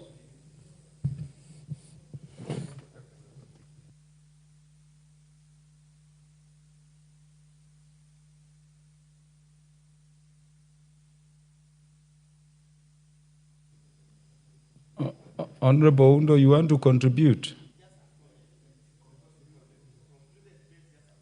Yeah, thank you. Give Honorable Undo. Speaker, I must take this opportunity to laud the Senate for bringing the bill into this House, and we hope the amendments we have done the Senate will concur so that we expeditiously complete this process.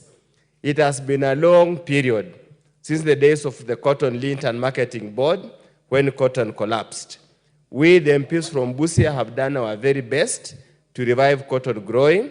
And as I say now, it's only Busia that already has a public funded ginnery, and the second one is being funded in Pavi in Kwale.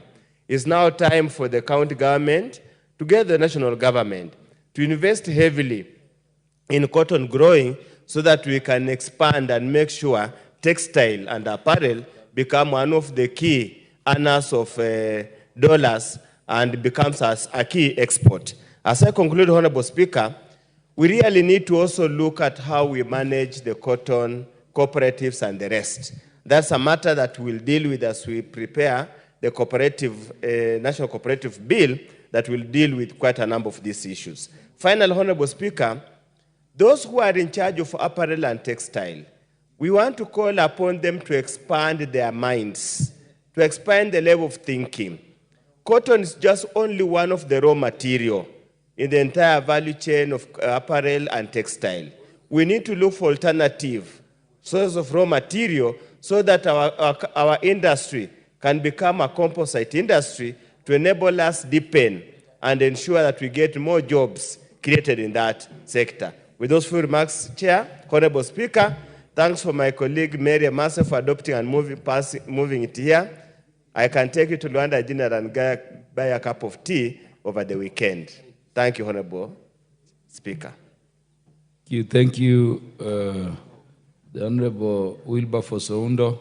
Honorable members, for the convenience of the House, I will defer putting question to the Cotton Industry Development Bill, Senate Bill number 5 of 2023, to the future, when it will next be scheduled by the House Business Committee, possibly in the afternoon or tomorrow. Could we have the chairperson on the County Government's Additional Allocations Bill, Senate Bill number 19 of 2024, to report to the House? Thank you very much, Mr. Speaker. Honorable Speaker, I beg to report that the Committee of the Whole House has considered the County Government's Additional Allocation Bill, Senate Bill number 19 of 2023, and its approval.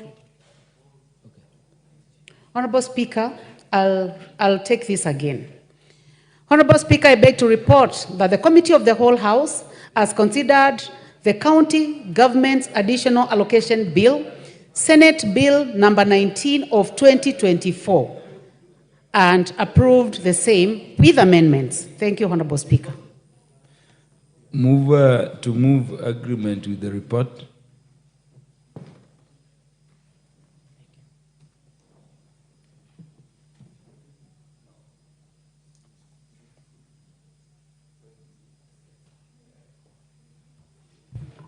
Honorable Speaker, I beg to move that the House do agree with the committee in the said report, and I also request Honorable Naomi Wako to second.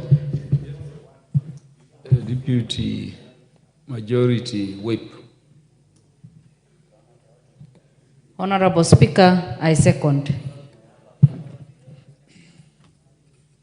Honorable members, I propose the question, which is that the House do agree with the committee in the said report.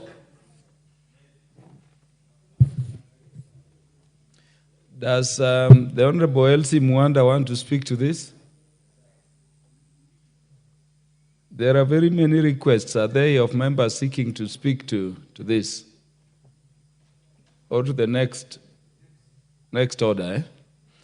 Yeah, again, honorable members, for the convenience of the House, putting of the question to the matter of the County Government's Additional Allocations Bill, Senate Bill number 19 of 2024, stands deferred to the future, when it will next be scheduled by the House Business Committee for consideration by the House. Next order. Order number 13, motion, policy and funding for sugarcane farming in the country. The mover was the Honorable Nabulindo. You had quite a number of minutes to go, so you will continue moving.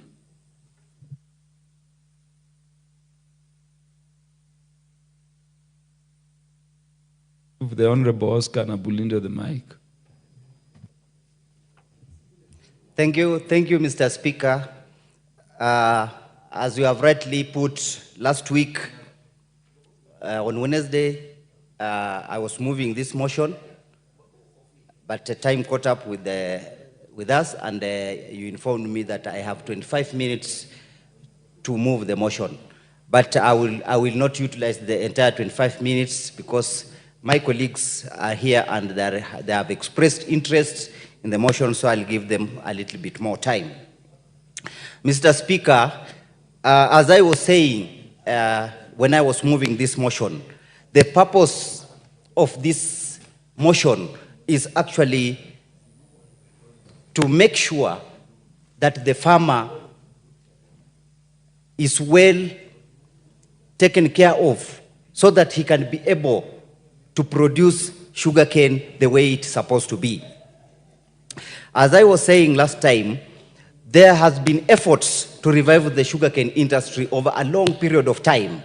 And so many stakeholders have been involved. So many people have been involved, including the government, the farmers, leaders, politicians, businessmen, and everybody else who's interested in the sugarcane industry.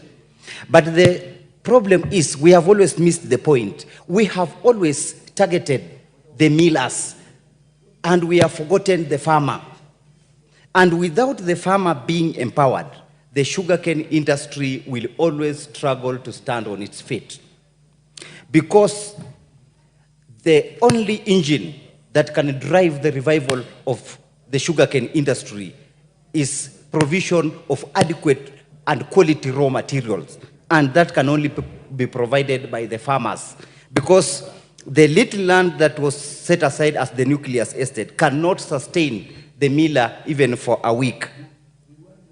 The big percentage of raw materials that are taken to the milling factories come from the farmers. But the farmer has always been neglected. Initially, when the sugarcane industry was beginning in Kenya, that is in the 70s, there was a clear way in which farmers were empowered to produce the sugarcane. First, there were elaborate research done on the land, on the seed cane, and on the acreage that the farmer has that can be available for farming. And before the factories could be taken care of, the farmer was first taken care of. I remember very well, and it's very well in the history, that I'll give an example from Mias zone, where I come from, that at that time, after the registration of farmers, after establishing how much acreage the farmer is able to utilize, the then Buka company provided the farmer with inputs like tractors so that the land could be plowed. After plowing the land could be harrowed.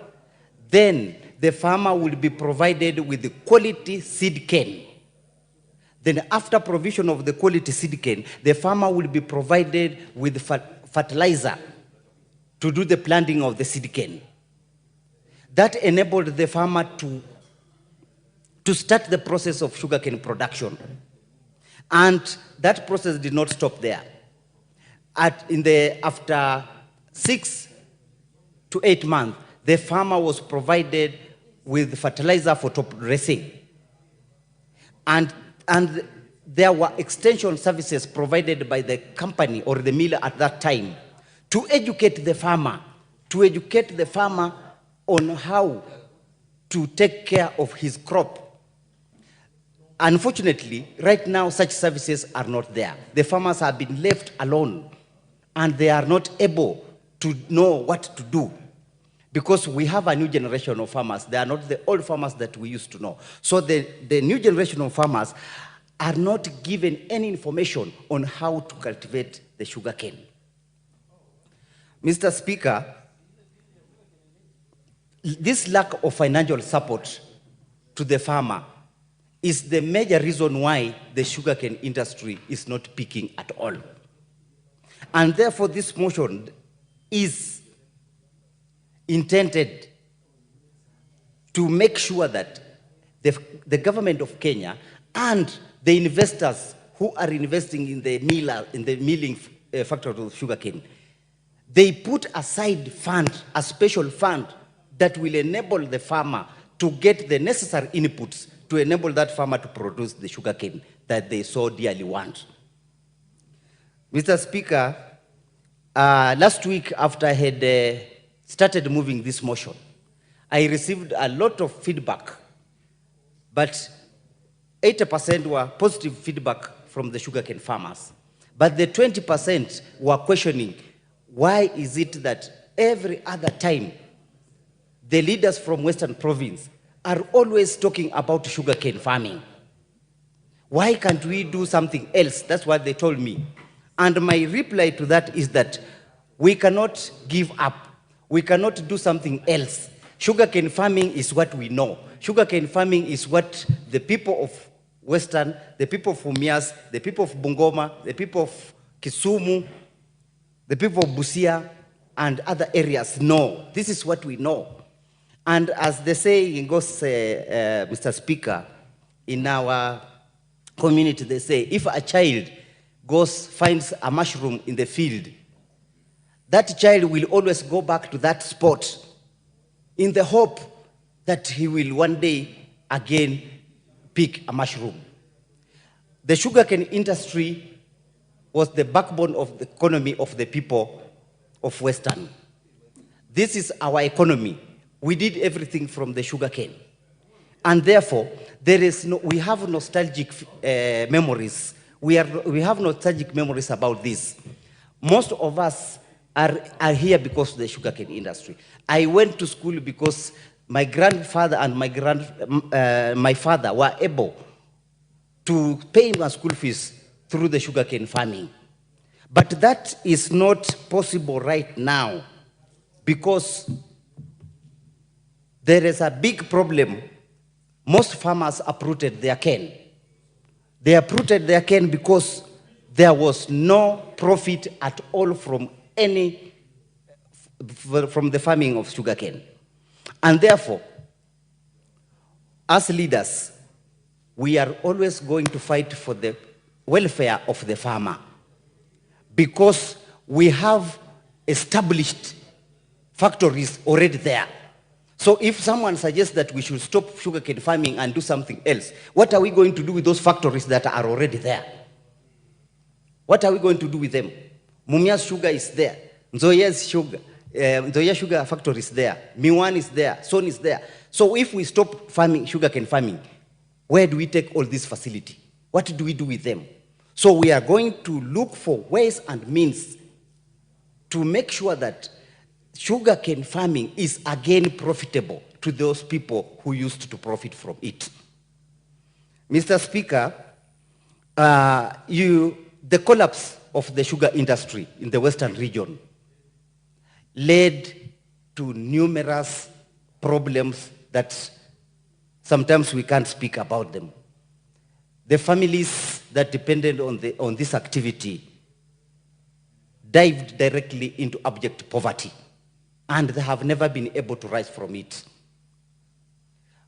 Most families have now resorted to selling of that land because that's the only thing they have. That land can no longer be productive. So if they want to educate their children, they cut a piece of that land and they sell. In another year, they will sell again. Now, eventually, families do not have the land anymore. But the little that is there can be utilized. And we cannot bank on the large tracts of land that used to be there because they are no longer there. Due to increased population, families have divided the land.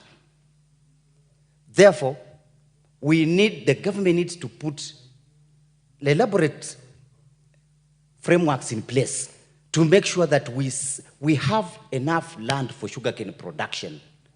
And that can only happen if we engage the communities that used to do that. We engage the communities positively and try to make available land that is supposed to be used for sugarcane production. Mr. Speaker, we also need to set up an elaborate research center that can do research on sugarcane farming, sugarcane production, and sugarcane marketing, and anything concerning sugarcane. Of course, we have such institutions in place, but their findings do not reach the farmer. The farmer is still in a cocoon. He does not understand, what am I supposed to do next? It is very difficult for us to expect the farmer to be able to produce sugarcane the way they used to do, and yet there is no funding of any sort. Right now, farmers, all the sugarcane farmers, I can say all the sugarcane farmers, are not empowered at all. They are poor. So where do they get the capital to even buy the seed cane? Where do they get the capital to buy fertilizer, to prepare the land, to harvest the cane and transport the cane to the factory? These are very expensive activities that when we leave it to the farmer, we are technically telling the farmer, stop farming. If we do not support the farmer, we are condemning that farmer to poverty for life. Mr. Speaker, therefore, this motion, the purpose of this motion is to look at the farmer, to finally look at the farmer. In the equation of sugarcane revival, in the equation of sugarcane industry revival, where is the farmer? That is the question that has been disturbing the minds of very many leaders in the Western Province. And now we need to put frameworks in place so that we look at the farmer with a critical eye, with the intent of empowering this person to produce good quality sugarcane that will enable the millers to stand. Mr. Speaker, lastly, even if we struggle to revive the sugarcane industry, if we don't look at issues that bring bad management to the millers, we shall not succeed. And the policies of the government are also not helping the farmers. For example, the COMESA protocol. According to me, the COMESA protocol is responsible for bringing down the sugarcane industry. Once we allow cheap imports to come in the country to compete with our high-quality sugarcane, then obviously the market forces will force the cheap imports to overwhelm our sugarcane industry. Therefore, Mr. Speaker, I will stop there, and because my colleagues are here, I will ask my Vakoki, the Member of Parliament for Kabuchai, Mheshimiwa Kalasinga Majimbo, to second. Thank you, Mr. Speaker.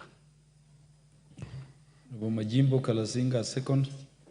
Thank you. Thank you very much, Honorable Speaker. This motion of the Honorable Vakoki, Mr. Speaker, is a Western term, and it means you are circumcised the same year. Indeed, Mr. Speaker, you know very well that Honorable Nabulindo and Honorable Majimbo Kalasinga, myself, were elected on the same date on a by-election. That's where it comes, Mr. Speaker. Mr. Speaker, the motion of Honorable Nabulindo puts a farmer. What did you say happened to you with the mover in the same year? Honorable Speaker, the reference he has put is onomatopoeia, Mr. Speaker. Mm-hmm. It puts us together in the same circle when we were elected and when we were circumcised. So the word Vakoki, Mr. Speaker, is sweet word term used for a person you love most. Mr. Speaker, the motion that Honorable Nabulindo has put across here to this assembly puts a farmer as a central midfielder in this sugar industry, Mr. Speaker. We cannot, as a nation, Mr. Speaker, put much emphasis, serious emphasis on the millers alone. You know, Mr. Speaker, you know very well that a river that forgets its source is a river that will die soon. And the source of all the sugar industry in Kenya is a farmer, Mr. Speaker. A farmer is the one who prepares the stabilization of a miller. Millers have nuclear estate, yes, but the percentage of cane produced by nuclear estates, the Speaker, is around only 7 to 10%. That does not run a factory. In fact, Mr. Speaker, much of the emphasis as we talk today in terms of the hybridization, you look at the Kenyan farmers, Mr. Speaker, currently are having cane. The cane was researched in the 80s. We need to lay much emphasis on early maturing, high pole content. And pole content, Mr. Speaker, is sucrose content. We must have cane with high succulency in terms of juice juice production, so that a little farm, a smaller farm, can produce cane with high productivity. This will only come, Mr. Speaker, if we invest much in the research for the sake of farmers. We do much of this genetic hybridization to bring in more better breeds that can mature very early. Mr. Speaker, we look at a country like Malaysia. They have cane that mature with 7 months. This will increase the output of a small farm. This will capture the maximization of the miller. And again, Mr. Speaker, this, if we do it, it will increase the profit of a farmer. Because the rate of stock, the rate of harvest will be more in a year. Mr. Speaker, if we look, we still live with the old breed that takes for 24 months for them to be mature.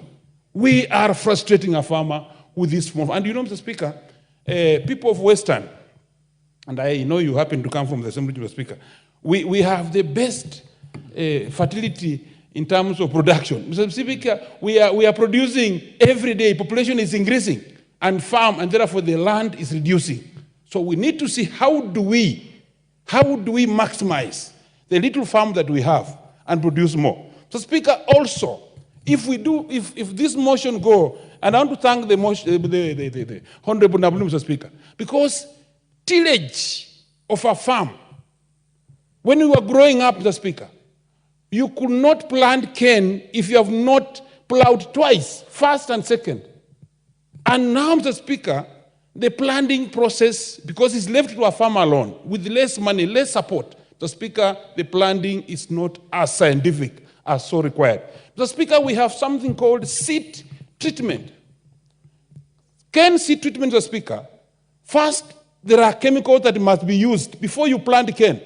It must be cut to a certain size, not more than 40 centimeters, treated well, and placed in the soil. So, Speaker, currently, we are planting without those concerns because the farmer is left alone. So if this motion goes on, Mr. Speaker, I believe that the farmer is being given the midfielder in this game. A midfielder in a way that he will supply the best cane to the miller and himself have enough profit to run again, Mr. Speaker. Mr. Speaker, you also know that infrastructure is very key. Some of the farms and farmers are in the swampy areas, Mr. Speaker. And farmers who plant cane in the swampy areas, Mr. Speaker, are disadvantaged when the right time of harvesting comes.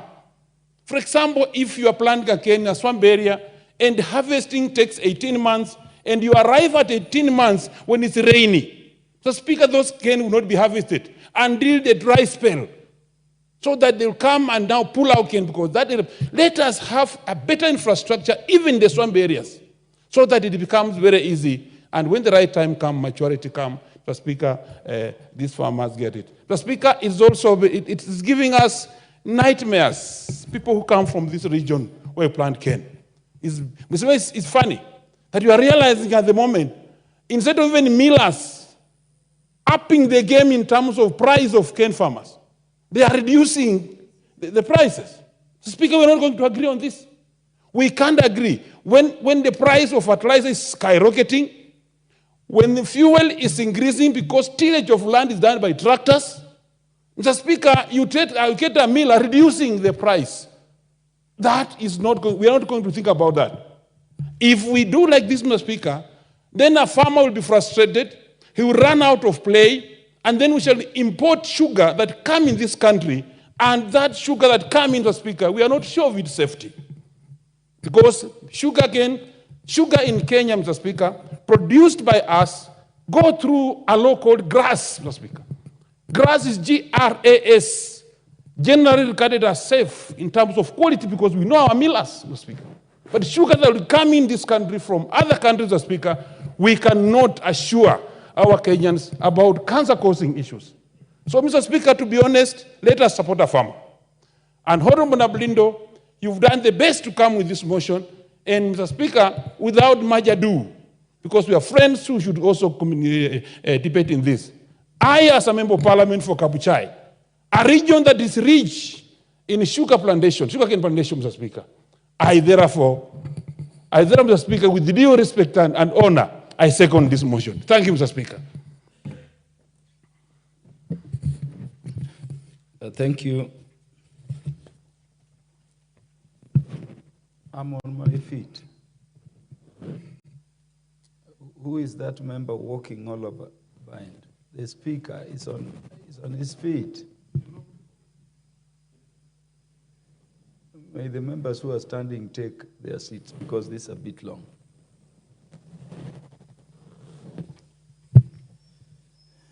Honorable members, I propose the question that aware that commercial sugarcane production in Kenya was introduced in the early years of independence with the aim of eliminating dependence on sugar importation and contribution to economic transformation in the sugar belt and the country at large through agriculture, acknowledging that at its pinnacle, the sugar industry significantly contributed to the country's national gross domestic product, GDP, and became one of the largest employers, which supported livelihoods of many Kenyans, both directly and indirectly.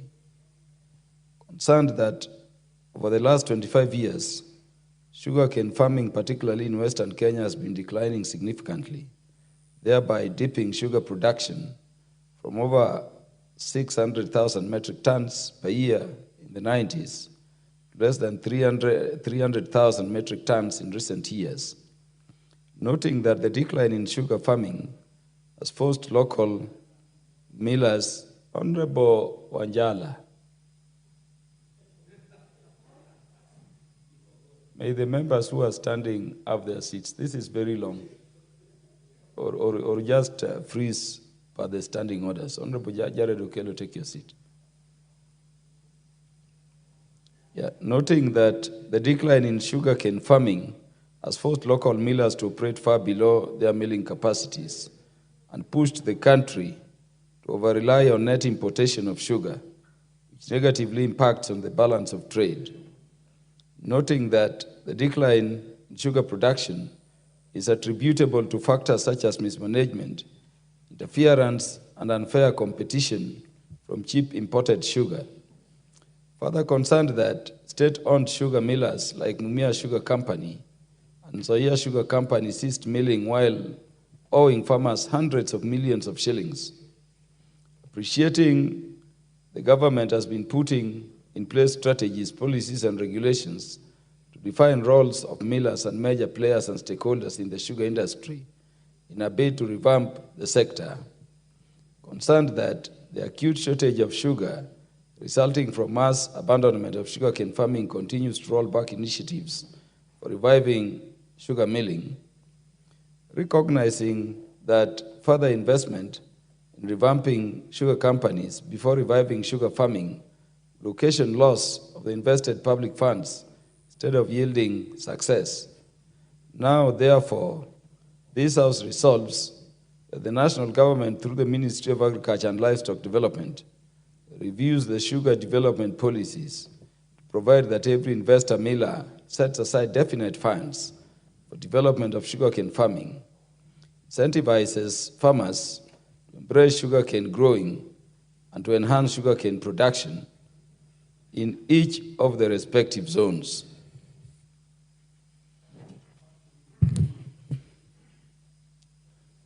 The Honorable Geoffrey Udanga. Thank you, Honorable Speaker. Honorable Speaker, I want to support this motion as moved by Honorable Nabulindo. Mr. Speaker, as already noted, the sugarcane farming in many parts of the country, not only Western, because sugarcane was grown in Nyanza, Western, and even at the coast. You remember there used to be the Ramisi Sugar Factory. Was really the mainstay of the people in the regions, because people were employed in those factories. Farmers got a lot of income from those factories, and they were able to meet their daily requirements like school fees, food, and so on. Mr. Speaker, this is not a crop that we need to wish away. And the sugar farming, sugar production, and the sugar sector collapsed because the governments of the day, Mr. Speaker, were not keen. They were corrupt, they were greedy, and therefore they wanted to import sugar and sell at the expense of the sugar that was being done by our farmers.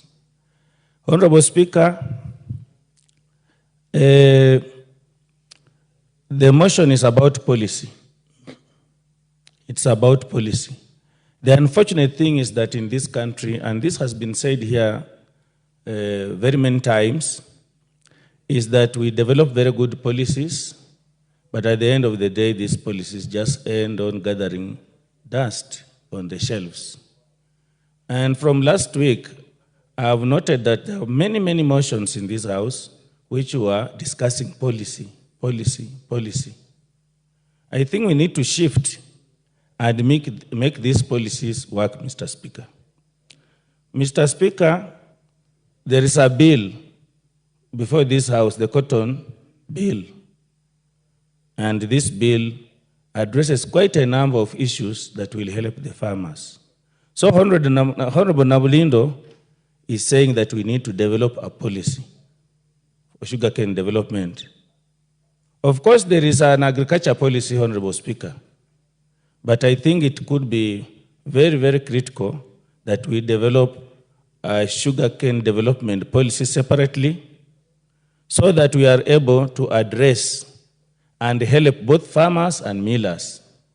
We want to make a balance so that millers make profit out of their milling, and farmers also make profit out of their farming.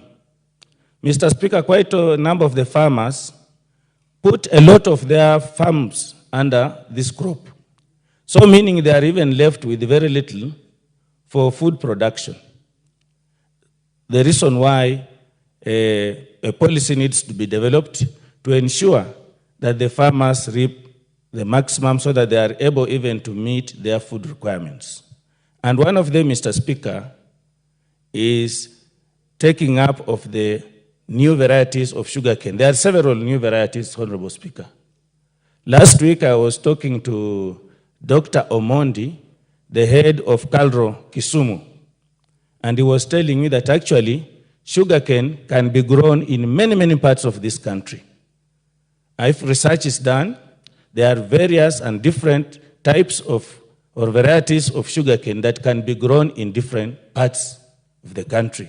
There are parts that you can grow sugarcane and harvest at 8 months. There are varieties that can be developed or are already developed, and in some areas they will take 10 months. In areas like Busia, he told me, there is a variety that can take up to 13, 14 months and you harvest. So, Mr. Speaker, really we need to invest heavily in research, and that is why the policy is needed, so that research is given a lot of prominence in the whole of this business, Mr. Speaker.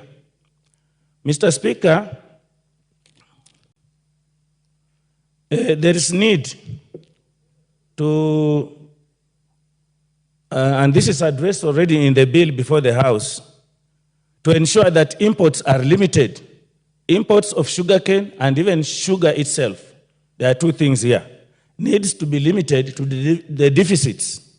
Mr. Speaker, currently, because the millers carry the day, we have seen situations where the farmers' sugarcane around the millers in Kenya, for instance, are left overgrowing and overmaturing in the farms, and the millers go for sugarcane that is in the neighboring countries, therefore leaving these farmers with their sugarcane, which go even up to 30 months before they are harvested.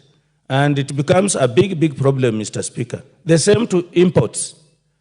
In the 12th Parliament, Honorable Speaker, we were here, and we heard of importing of contaminated sugar. And this is done by traders who don't care about the Kenyan people.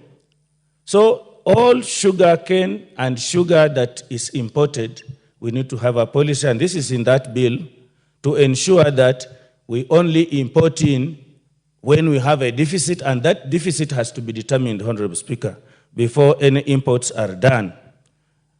Honorable Speaker, the issue of zoning.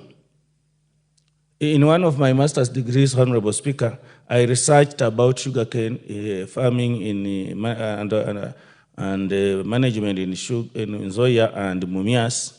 And one thing that came out clearly is that we need to really have a policy on the issue of zoning because there are areas like in Transmara. A lot of sugarcane is on the farm, and yet the miller there does not want other millers from outside to come and take, yet they have the ability to crush, and that particular miller is not able to crush. So we need really a serious policy to address such like issues, Honorable Speaker, going forward. Honorable Speaker, we don't want to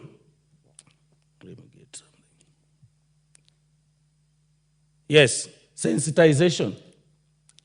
Sensitization of the Kenyan people, particularly the farmers. They really need to know and to be told that even there is this new variety of sugarcane. Quite a number of farmers do not know. So they need to be sensitized and they need support.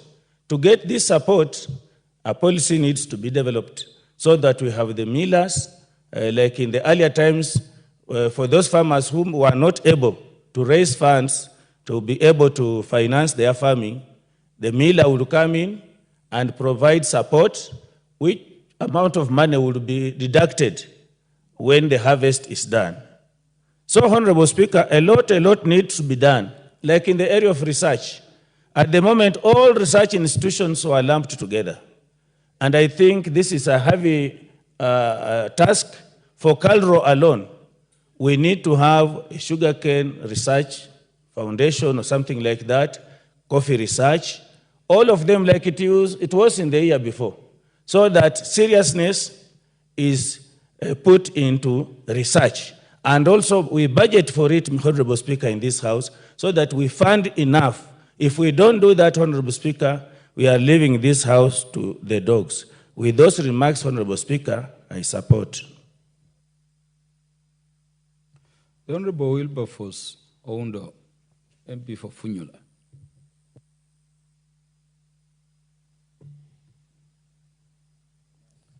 Thank you, Honorable Speaker. And the Speaker, through you, probably we need to request Parliamentary Service Commission to repair microphones so that I don't have to keep on shifting. And others, you have told us to go digital using the gadget. So I hope you will be kind and gracious enough to pass over the message. Honorable Speaker, Honorable, the message is noted by the Speaker, and the Parliamentary Service Commission is watching the proceedings. Thank you, Honorable Speaker. Action will be taken. Honorable Speaker, allow me to sincerely thank my colleague, Honorable Navulindo, for bringing this motion to this House at this particular time. It's a timely motion, and indeed, Honorable Speaker, the history of sugarcane farming in this country is a very sad history. Indeed, it's a very, very sad history.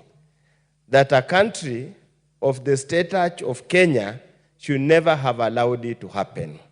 Honorable Speaker, and I've always told, and I remember President Moi, Daniel Toroitich Arap Moi, used to quip that siasa mbaya, maisha mbaya.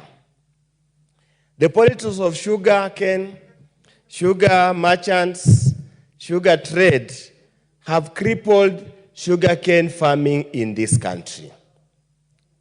Honorable Speaker, we were here in the morning when we were talking about CAIP under the county government additional allocation funds. And one of the key areas we raised, and Dr. Mtunga clearly prosecuted it, that unless we focus on the production of the raw material, all these edifices, all these structures, all these industrial parks we are putting up, Honorable Speaker, will become what I called white elephant. Because we are forgetting the people who generate the raw material, Honorable Speaker. You cannot talk about the end product if you do not invest in the production of the raw material. Honorable Speaker, every election cycle, sugarcane and sugarcane farmers have been the pawns in all election campaigns. And it's even reported, Honorable Speaker, quite a number of politicians have never wanted those sugarcane millers to be operational, especially publicly funded ones. Because every single election cycle, Honorable Speaker, there is always an avenue to raise funds for campaigns. We keep on ignoring the farmer. We keep on forgetting the farmer. And that's why the plea by Honorable Lavlindo contained the motion should move the powers that be to ensure that we concentrate on the farmer. Honorable Speaker, what do we do with the farmer? He has lamented the farmers are abandoning sugarcane farming. But any rational person will not continue investing his time, efforts, and money where the returns are negative. None. Even the madman in the villages will never agree to stay in a market center where he cannot get a source of livelihood. We'll move to the next. So, rationality. Honorable Speaker, in land economics, we have the principle of highest and best use, where any landowner will only commit that particular land where he's going to get the highest returns. Sugarcane over the time, because of mismanagement of the sugar milling factories, is no longer a highest best return for even half an acre of land in Mumias. Why plant? Wait for 24 months, you supply, you wait for 36 months to be paid. How do you eat? How do you pay your medical covers? How do you pay your school fees? How do you entertain yourself? How do you feed your family? And how do you increase your household if you have no source of income? Because you have tied in your investment in sugarcane that's not likely to be paid in the nearest future. Honorable Speaker, has there been any incentives accorded to the farmers? The answer has been zero. We came here, Honorable Speaker, last year. We made some amendments. We moved some motion to allow the Treasury pay some sugar factories some money. Where did that money go to? Honorable Speaker, writing off pending taxes. Who benefits? The sugar millers. The farmer is ignored. We said we'll pay the farmers. They were fourth and fifth priority. I'm sure Honorable Lavlindo will tell us whether those are in the Mumia sugar belt. Even yourself I have seen Jared Okello here. I've not seen the Awendo sugar belt what the farmers paid outstanding dues. You would find, Honorable Speaker, probably not. They were just taken. So they spirit the farmer to proceed. Honorable Speaker, do we have even a farmer financial institution? Do we used to have AFC, Agricultural Finance Corporation? Do they still fund farmers to give them farm equipments, the farm inputs, assist them in land preparation? The answer is no. Honorable Speaker, I have had the opportunity of being a valuer, and one of the many evaluations I've done is for foreclosure for farmers who took loans to invest in agriculture, and it failed because of poor management at the tail end, because of the adverse weather conditions. Honorable Speaker, this country must walk the talk. We are very good in political platitudes. We are very good when we are given microphones all over. We keep on promising what we can't do. We ignore the people who make us what we are. Honorable Speaker, we used to have KSREF, Kenya Sugar Industry Research Foundation, that was headquartered in Kibos. When the AFA Act came, all of them were collapsed. So they have the dedicated research institution that will produce, that give us sugarcane varieties that are all maturing, that have got high sucrose content, was all abandoned. Yet, Honorable Speaker, we have a full-fledged Ministry of Agriculture at the national level. We have all the two small governments, the 47 two small governments, have got a huge budget for agricultural extension officers, for agriculture. Yet, all that money only goes paying personal emolument, nothing goes to developing, supporting the farmer. Honorable Speaker, it is time we must relook at these things completely differently.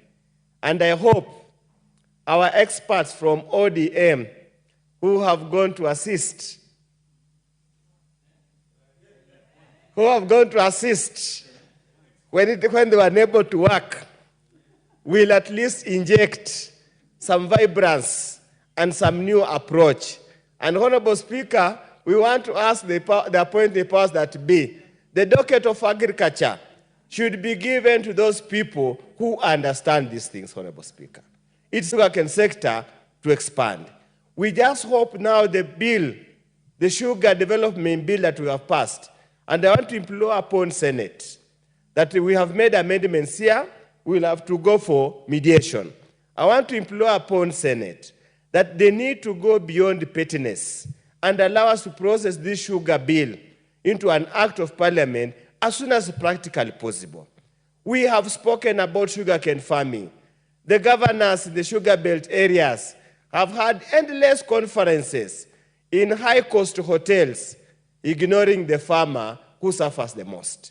Honorable Speaker, where I come from, we have Busia Sugar Factory that is domiciled in Honamodanga's constituency, and they have leased a whole chunk of land along the swamps to basically grow sugarcane. They have leased, so that means the small-scale farmer is no longer being given consideration. The model is changing. Come and lease idle land, parcels of land, amalgamate all of them, and allow to divest. Yes, your time is up, Dr. Wilberforce Oundo. I'll give you 1 minute to support. The technology you mentioned, honorable members, I'm warning you that the lights you are used to are not working. You see? So I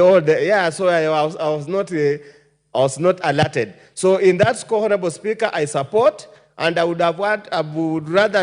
probably also expand that we also bond the county governments to invest in sugarcane production. With those very many remarks, Honorable Speaker, I support the motion.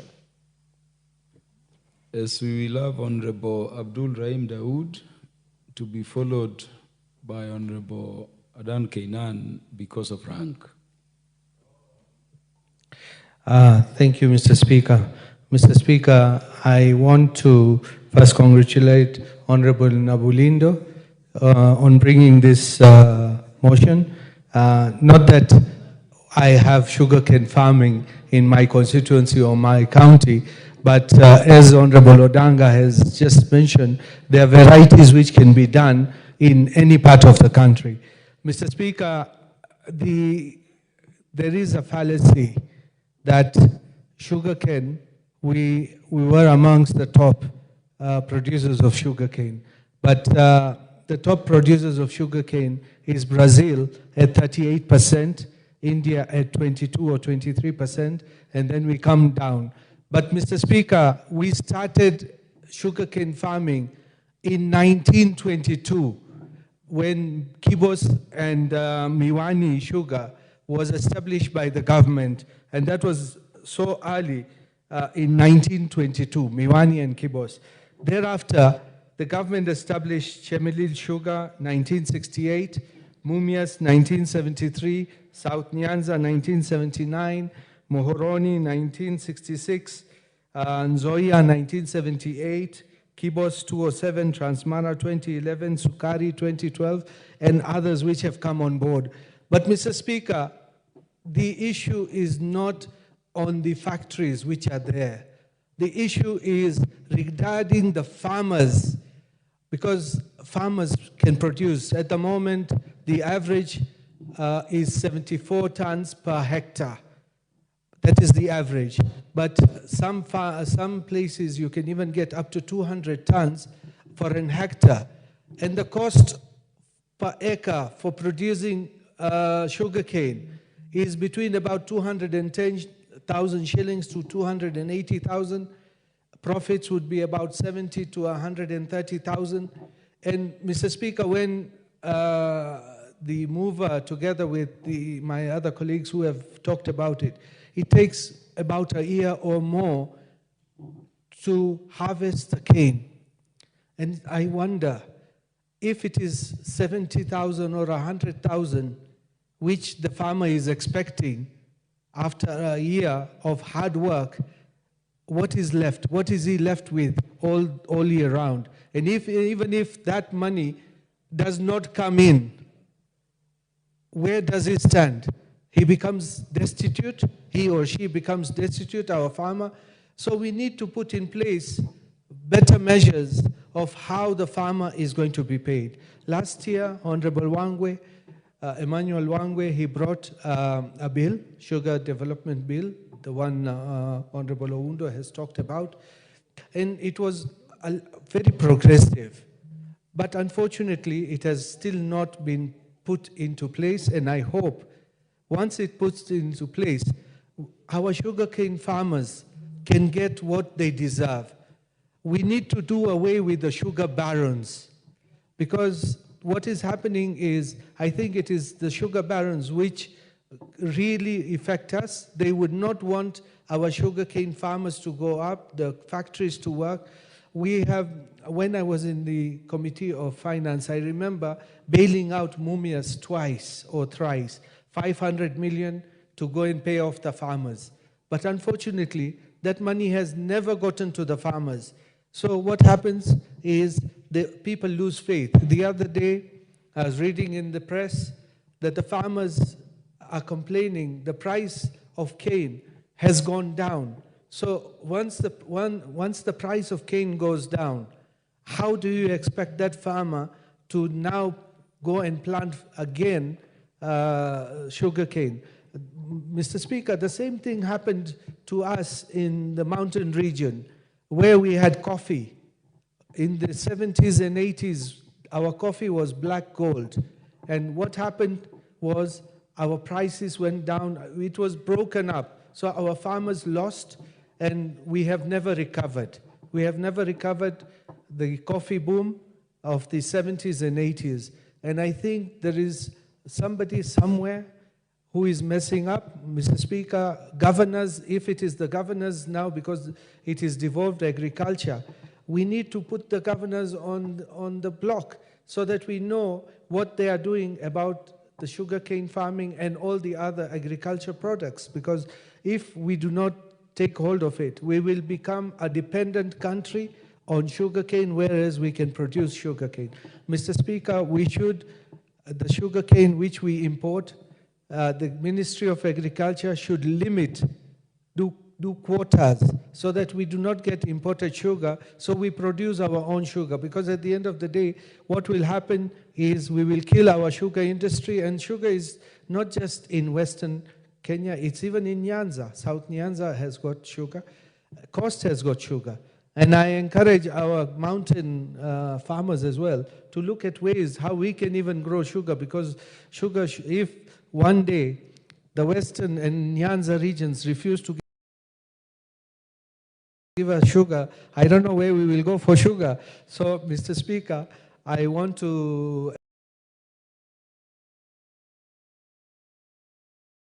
acknowledge what Honorable Nabalindo is doing, but he needs to go further, because it's not enough just policy and funding. We need to see how we are going to encourage and give the right funds to our farmers, because if we do not, And it is not just for sugar. It is for tea, it is for coffee, it is for pyrethrum, for cotton, for everything, because our farmers are the backbone of this country, and agriculture being our backbone and the GDP, we need to work our way out. So with those few remarks, I wish to support Honorable Nabolindo, but we need to go further and pay our farmers, all farmers, not just sugarcane, all farmers. And if there is a waiver, Honorable Speaker, we hear of waivers in the sugarcane industry, and day in, day out, we are getting waivers. We need those waivers even in the tea industry. We need those waivers even in the coffee industry, because it cannot be that only one region can be getting waivers where the other regions are not. Thank you, Mr. Speaker, and I appreciate it. Honorable Adan Kenan, MP for Elders. Thank you, Mr. Speaker. Mr. Speaker, the paradox in our country is where we have reached a stage where even leaders who are entrusted with the leadership of this country have reduced their role to just lamentations. Mr. Speaker, when I've looked at this motion is good for an MP who is seeking to be popular, a populist. But practically speaking, this is not the route. I appreciate what Dr. Molindo has done. But the era of bringing motions alone just to come and lament on the floor of the House is gone. It doesn't add any value. What the sugarcane farmers require is the passage of the sugar bill. Mr. Speaker, over the years, we have reduced our role as members of parliament simply because we fear to confront the cartels. They're interested in filling their pockets. Whose role is it to diminish their role? It is the role of the leadership here. Through legislations and through putting pressures actually on those who are tasked with the executive mandate. Mr. Speaker, I don't foresee a time when we will not need sugar. I don't foresee a time when Kenya will not be part of the global village. But we must reflect. This country was once a promising nation in the 60s when we got our independence. Today, we are at the mercy of cartels. We have been reduced to an importing nation, Mr. Speaker. We have been here. We have seen many members of parliament to come and bring motions here, lament about their sector. Mr. Speaker, I always give an example of KMC. Once upon a time, KMC was a giant meat processing facility in the entire East African region. Today, it's a shell. The very institutions that we have invested in Botswana, in other countries, are the ones that are leading now in beef export. KMC is struggling. Year in, year out, we are asked to facilitate, to bring funds, to bring it up. The same applies to the sugarcane. The other day, I thought once and for all, when I've had the system, I saw a newsprint that the entire millers, their external debts were forgiven. I thought that will have given you a new platform, or will have given us a new platform to bring up some of these millers. You need to ask ourselves one question. How comes the private millers are doing well and the government millers are always not functioning? Simply because of the cartels. The cartels don't want this sector to flourish. So my colleagues from the Western region and Nyanza region, it is a time that we put our foot down and say we can no longer be lamenting. And we'll lend you all the support, because where I come from, sugar is a necessity. In fact, in my community, they say it is better you die when you are taking a sweet thing than, sugar is so critical in our lifestyle. But Mr. Speaker, what is our role? So I want to urge my colleagues here from the Western region, and we'll come in a big way. How can we minimize the role of these cartels? They will be there. And I can tell you, most of the rich guys in these countries have made their money through sugar deals, including politicians. I didn't qualify. I say most of the rich guys have made their monies through sugar deals. In fact, one of the most lucrative certificates to land on is a sugar importation, duty-free sugar facility. And you know it. They are in your villages. They are in Nairobi. They are all over. So, Dr. Nambolindo and cohorts and friends, I empathize with those poor farmers. We are giving them lip service.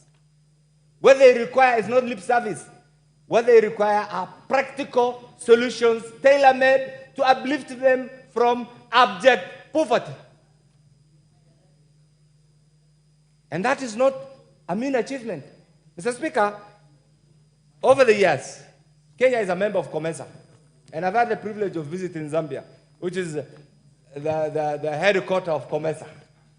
Mr. Speaker, you go to Egypt, you go to Brazil, you'll be surprised today that if you go to, notwithstanding the current security challenges in Sudan, Sudan was a leading exporter of sugar. If you do a further investigation and even go to our neighbor here, Uganda, you'll find that some of these things, the way it is done, it's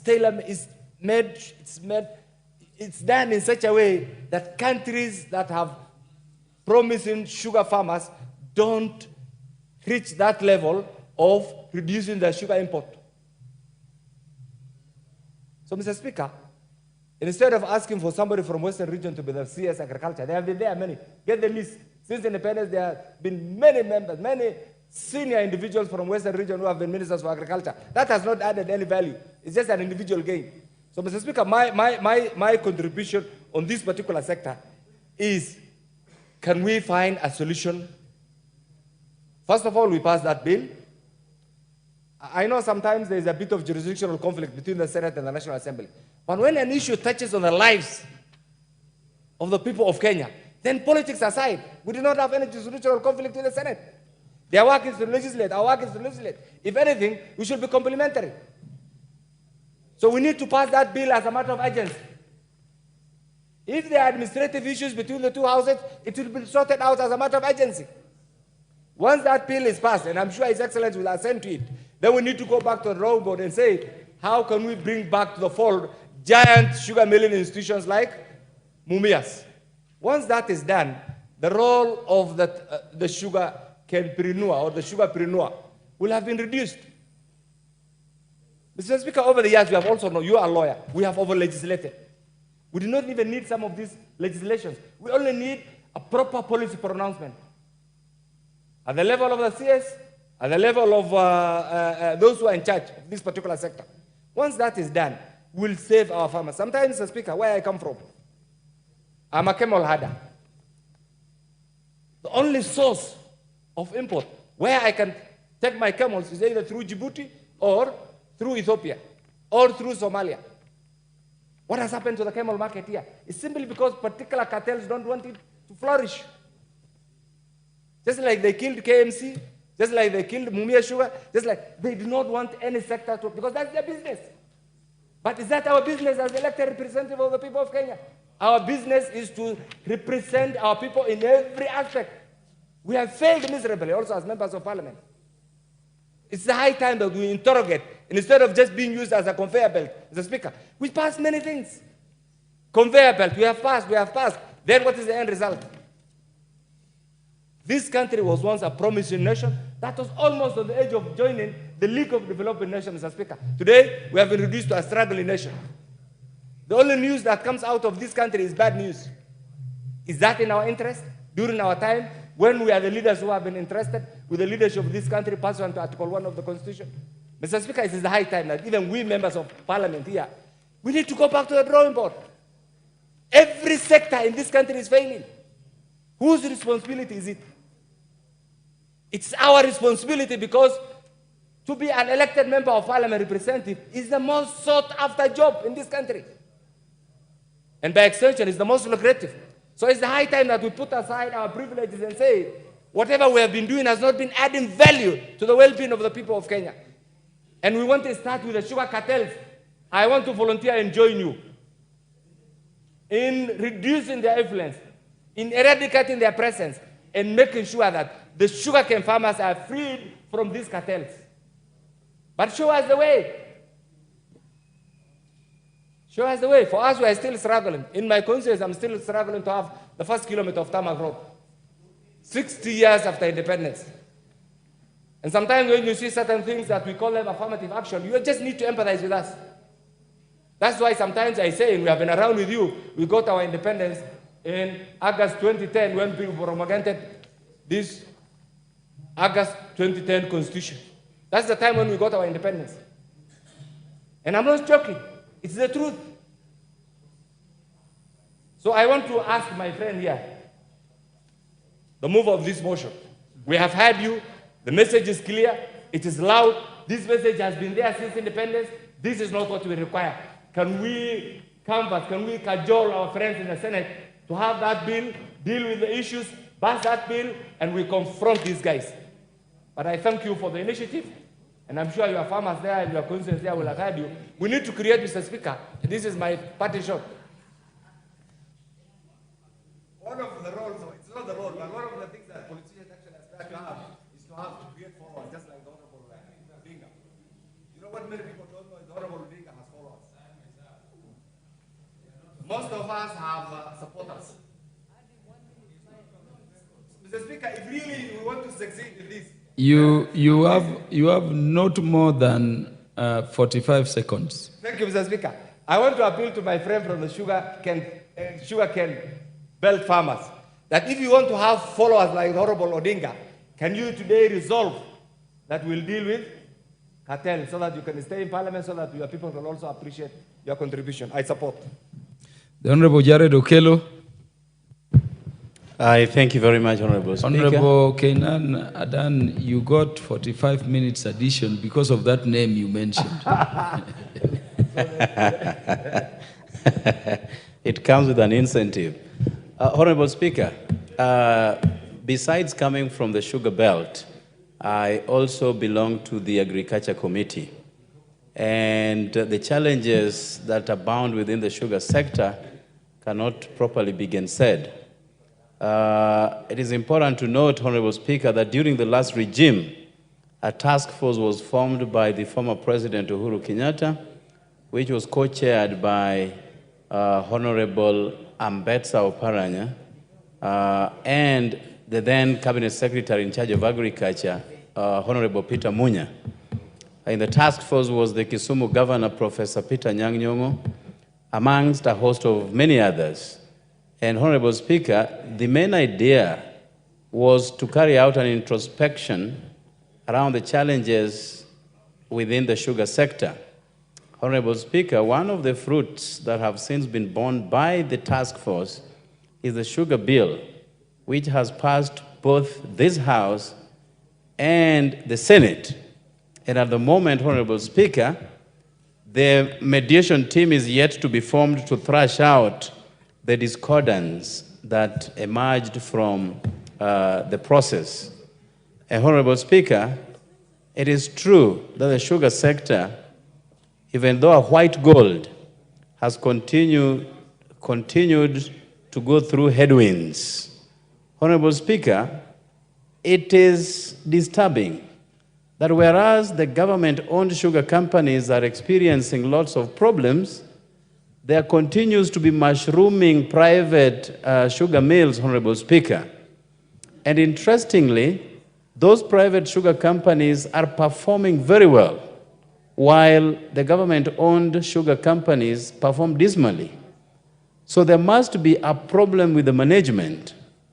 As a Committee of Agriculture, we have carried out a series of visitations within the sugar companies with a view to collect facts that surround the challenges that they experience. Honorable Speaker, under a fortnight ago, I accompanied the Permanent Secretary in charge of Agriculture, Dr. Kiprono Rono, to a visit, a fact-finding mission visit in Chemelil Sugar and Muhoroni, Honorable Speaker. And we noted that the machines are dilapidated. Just as has been said on when these machines were set up, Honorable Speaker, nothing substantial in terms of maintenance has since been done. So the spillages of the sugarcane juice, Honorable Speaker, that therefore creates immense losses to these companies, will always continue to be there. Honorable Speaker, it is high time that we invested heavily on overhauling these machines so that they can be proactive to the plight of the farmer and be responsible to the needs of the market, Honorable Speaker. If that can be done, that new machines can be availed, because the ones that we have are quite rickety in nature, then our country can start to reap the benefits that come with sugarcane, Honorable Speaker. Some of these companies actually struggle to break even. So a classical example of these sugar companies owned by the government, Honorable Speaker, is the fact that some of the employees haven't been paid for 59 months. 59. And you had farmers whose arrears had gone up to 1.2 billion shillings. But I'm happy that a month ago, the government was able to clear all the outstanding arrears that have been accruing owed to the farmers, Honorable Speaker. The last batch of that payment was 354 million that was paid to our farmers under 3 weeks ago. And that is a good step into the right direction. But the question is, if the farmers haven't been paid that much, and the employees plugged into these sugar companies haven't been paid for the last 60 months, and these companies have continued to be in operation, what happens to the monies? What happens to the sales of sugar? So there is a problem somewhere, Honorable Speaker. But we also know that sugar and oil during campaigning seasons would always be the lowest hanging fruits by crooked governments to make cheap money. And that is why they constantly come up with duty-free sugar, so that as they import sugar that attracts no taxes, they sell them for the same prevailing market price into the market and make gigantic profits out of it, Honorable Speaker. Yet, again, that kind of action kills our sugar sector here at home. So we are so happy to propagate the benefits of sugar industries across our borders when our own are dying here, Honorable Speaker. And it is a travesty that needs to be properly tackled, Honorable Speaker. I hope that the Senate Speaker, together with the Speaker of the National Assembly, will move with speed to concoct the mediation team so that within a very short period of time, these issues can be thrashed out and an act can be attained that will now try to look at the sugar sector in general. Honorable Speaker, sugarcane farming is a labor-intensive exercise. And again, people take their sugarcane to these factories but have to wait forever in order to be paid. It is not right. And that is why many people started uprooting the sugarcane from their farms, because it attracts no benefits at all to these farmers, Honorable Speaker. Now, a lot has already been spoken to on the arrears accruing to the employees, Honorable Speaker. It is an absurdity that there are many employees within the sugar industries that have since retired and were given residential estates within the sugarcane companies, Honorable Speaker. Now, they cannot exit because they have no money to go home with. Some of them have started falling ill because as people age, lifestyle illnesses also creep in. So you have a sick populace, you have people who cannot take their children to school and cannot even afford a meal and are still occupying houses of these companies. It is a tragedy of our time, Honorable Speaker. I have seen lots of efforts being directed towards coffee and tea. And each time we come up with those budget lines, you see a lot of money going into this particular sector. Is it because of what we had during Moi's time that siasambaya maishambaya, and our areas where sugarcane farming has been at the center stage has continued to be neglected, Honorable Speaker? And therefore, I hope with a broad-based something that even the sugar sector will be paid a lot of attention and credence, that at the end of the day, we, just like coffee and tea farmers, will also enjoy the benefits that come from the government, Honorable Speaker. And with those remarks, I thank you for the opportunity. The Honorable Jane Kiara to be followed by the Honorable Karoli Omondi.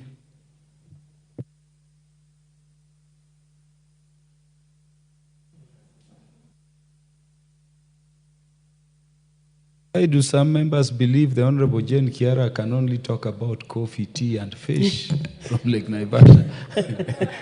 In fact, we don't have coffee and we don't have tea in Naivasha. We only have cabbage and onion. Mr. Speaker, much as I grew up in a region where we don't have sugar or sugarcane, on the onset, I want to support this motion because any serious government that is thinking of raising the economy of this country through farming has to address sugarcane farming. Mr. Speaker, like has been said here, sugarcane farming, I grew up in a place where we didn't have sugar, or rather sugarcane. It was in small scale, and where it grew, I always thought it was for squeezing that juice to make Muratina. Mr. Speaker, where I grew up, there was a manual squeezing facility where young boys used to go and push that rod so that they are given a few coins when they produce the juice. I knew sugar, yes, but I didn't know where it came from. Because all I knew all along is that this is for Muratina making. I came to know about the factories. In my last job, I was working for a company that was selling fertilizer. So that's the time I knew there were so many milling facilities, the Sonys, the Nzoias, the Mumias, the Kibos, and Chemil Mill, all those were my customers. Then that's the time I realized this thing is real. There is sugar. I only used to see the sugar in my sugar dish, and I didn't care where it came from. I visited Honorable Beatrice Wambilianga's place in our campaign trails. We passed through Nzoia, and I saw a big facility that was unoperational, just dead. Then you imagine the kind of jobs that were lost there. So if we want to create jobs, because what we are doing, we are exporting our jobs out there by importing sugar. The sugar barons here are the ones who control, and they don't address the deficit. It's actually killing the industry. So what the policy that we need is, like Mheshimiwa has said here, is that imports of sugar has to be controlled to address the deficit only. And the producers of sugar are the only ones who can tell. If we say that these factories or these millers are the ones who know where the deficit is, and they're allowed to import, we have seen corruption. We have seen imported sugar being repackaged in Mumia's bags. So what is eating this industry and this country is actually corruption. Corruption is real, and any government that comes to power tells us they are going to fight corruption, yet if you want to be rich, like Honorable Kenan has said, you go looking for license to import sugar. That is why we deny our farmers their income, the jobs for our youth, and everything that needs. Mr. Speaker, joblessness is real. And we cannot kill our farming industries pretending that farming is the backbone of our economy. All the we should be working towards actually exporting sugar. That is the only time we can make sense in matters sugar. So I will not have much to say because we know the selfish sugar barons, and they get licenses from the government. So is the government really interested in fighting corruption if we don't want to address it through revamping farming, made be coffee, made be what? Otherwise, we have to work and support this motion and be real in all farming matters, that it's not just fertilizer. We are giving fertilizer, yes. We have grown these crops, yes. What happens to them? Who are there? Instead of sending our children out there, we can send them back home as long as farming is making sense. I support. Honorable Karoli Omondi. Thank you very much, Honorable Speaker. I'll try and be brief because I have two of my sisters here who also want to contribute. First, let me begin by telling a story. When sugar was first introduced in this country, it was at the City Stadium. And Africans would be called on a Saturday and forced to take sugar because we didn't know what sugar was. That is how it was introduced. They would be put on a queue, given free sugar, and caned to take it. That was in the 1920s. After that, the first sugar mill in this country, which was Miwani, was actually started by Indian immigrants, Jamal and Mr. Indocha. What the record shows all over the world is that sugar mills that are state-owned don't work. I was in Cuba last year. The sugar industry in Cuba has collapsed. In Kenya, all the private mills are profitable. All the public mills are in distress. And it is because of politicians and people who have been in this house. We are the people who have destroyed the sugar industry in this country as politicians. So, and I've been a director in all the public sugar mills when I was a state council. So I've seen the evolution. When Miwani was privately owned, it made money. When the government acquired it, it stopped making money. So was Mumias. Yeah? If you look at the history, we have no business, the government of Kenya has no business being in the sugar sector. Even the motion, though I agree with it, we don't need to encourage the government to incentivize farmers. The private sector, if they were running the mills, they would, through extension services and through credit facilities, so that you have enough raw material for your mills. What we need to do is to divest completely as a government from the sugar industries in the Republic of Kenya and hand them over to the private sector. And there are two ways of doing this. It is not rocket science. One, we need strategic investors with the capital and the know-how to run the sugar mills. And then we need to isolate part of the shareholding and float them through the Nairobi Stock Exchange, through what is called initial public offering. So other public members can own shares in those sugar mills. And thirdly, we need to organize the outgrowers into investment groups so that they too can be shareholders of those sugar mills. We are very sensitive about the so-called nucleus estate. To me, it is lack of deep understanding of how business works. The land should not withhold the privatization of the sugar mills. It is very simple. We need to separate the mill from the outgrower nucleus. The outgrower nucleus can continue belonging to the county government, then leased to the sugar mills on a long-term basis. But the sugar mills should be 100% privatized and given out to investors so they can be modernized. We have no business having multiple sugar mills in very uneconomic areas. If you go to Brazil, sugar mills that are privately owned have their own railway stations. Even here in South Africa, if you go to KwaZulu-Natal, the mills have their own railway lines that transport the sugar. They organize the farmers, they do their own research. Government should only restrict itself to doing sugar research and regulating how the market works. But we have no business as a government being in the sugar mill. Today, the proposed privatization has stalled in court.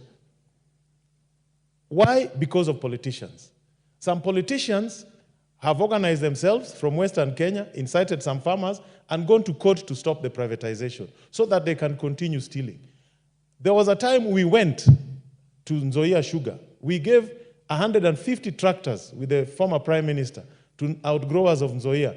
Within months, they were vandalized. I challenge any one of you, go to any sugar mill, go to the outgrowers, go to the mills, you'll see equipment all vandalized by politicians. It's the same politicians who are also in the outgrower organizations. So we need to get rid of politicians, and the only way to do it is to privatize the mills so that farmers and investors can run their mills. We have no business being there. Mr. Speaker, let me end so that I give my colleagues time also to contribute by simply saying, let us not be beholden to traditional way of thinking, how business is conducted. We cannot, as a government, continue selling meat, selling eggs, having parastatals that do things that the private sector can do better, and we are holding on to them.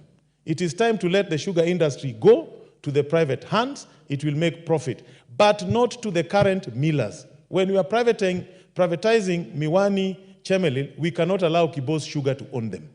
When we are privatizing Nzoia, we cannot allow Butali to own them. When we are privatizing the lower mills in Transmara or in Mumias, we cannot allow the established private mills to own them, because then we will be creating monopolies and duopolies, and that we cannot do. We must allow other players to come into the sector with experience, buy the mills, and you will see a very vibrant sector. Thank you. With those few remarks, I beg to support.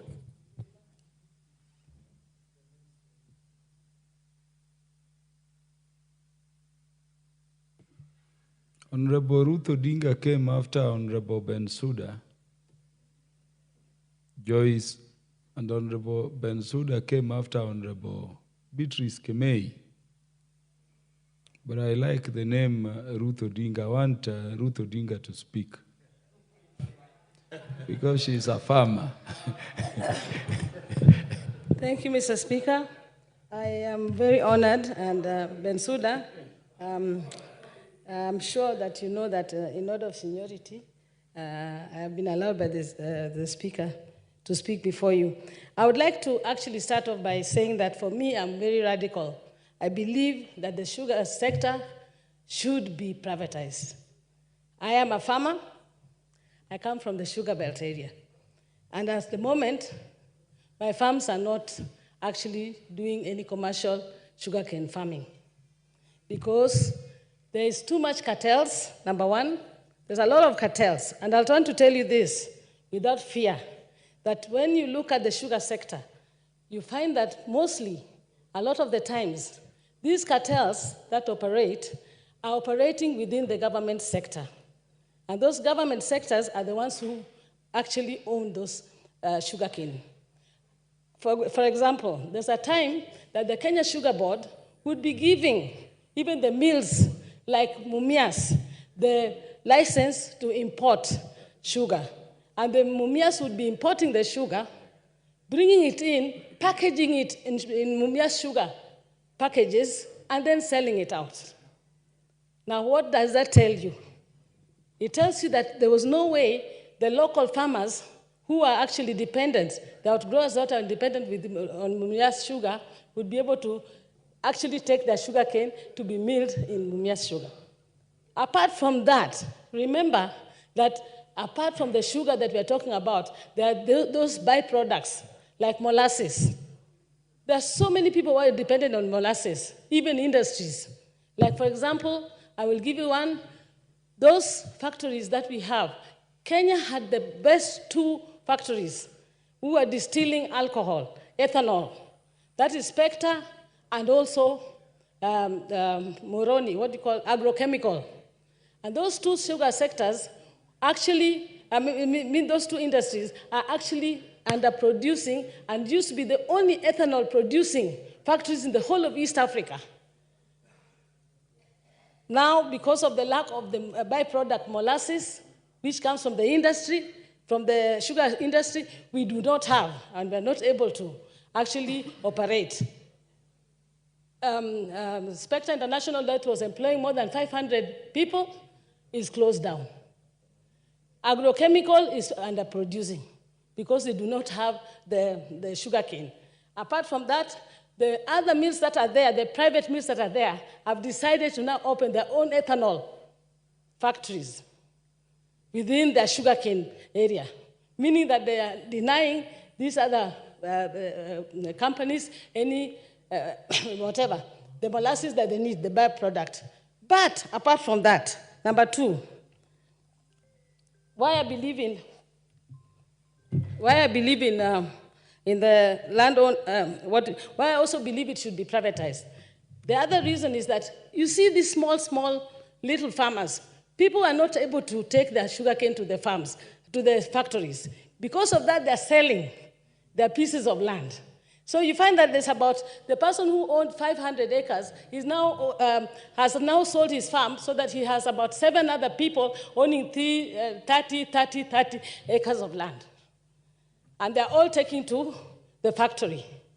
Now, even if you want to privatize, you must be able to consolidate these people so they can sell this land so that the company that is coming, the private company that is coming, is able to buy all that land and be able to produce. Otherwise, with these small farms that are around, now because of the fact that, I mean, even me right now, I want to sell my farm because I have nothing to do with it. I probably not get anybody to sell land to of 500 acres. Maybe only somebody for 100. Once we are doing that, we are removing ourselves further from actually being able to consolidate and sell to the private companies. I therefore still believe that privatization is the best way because of the cartels in the government. And you can see that all these other these private, what do you call them, sugar mills, are the ones that, even as I'm speaking to you, Kibos, what's the other one that is privatized? Kibos and, Butali, Kibos and all, are the ones that are taking all the sugarcane that are within Moroni, within our own nuclear farms, and they're using them to be able to mill. Therefore, there's no way these factories of ours, even if you told them they can't compete with the private sugar millers. Yes, Honorable, Honorable Ruth Odinga. Honorable Ruth Odinga, you will have 6 minutes, and this motion will come back to the House, and you will be the first to speak when it is mentioned. The Honorable Beatrice Kemei and the Honorable Bensouda and all members listening to you know why I made the right decision to skip the line for you and to recognize you before them. Honorable members, the time being 1:03 p.m., this House stands adjourned until today, Wednesday, the 14th day of August 2024 at 2:30 p.m.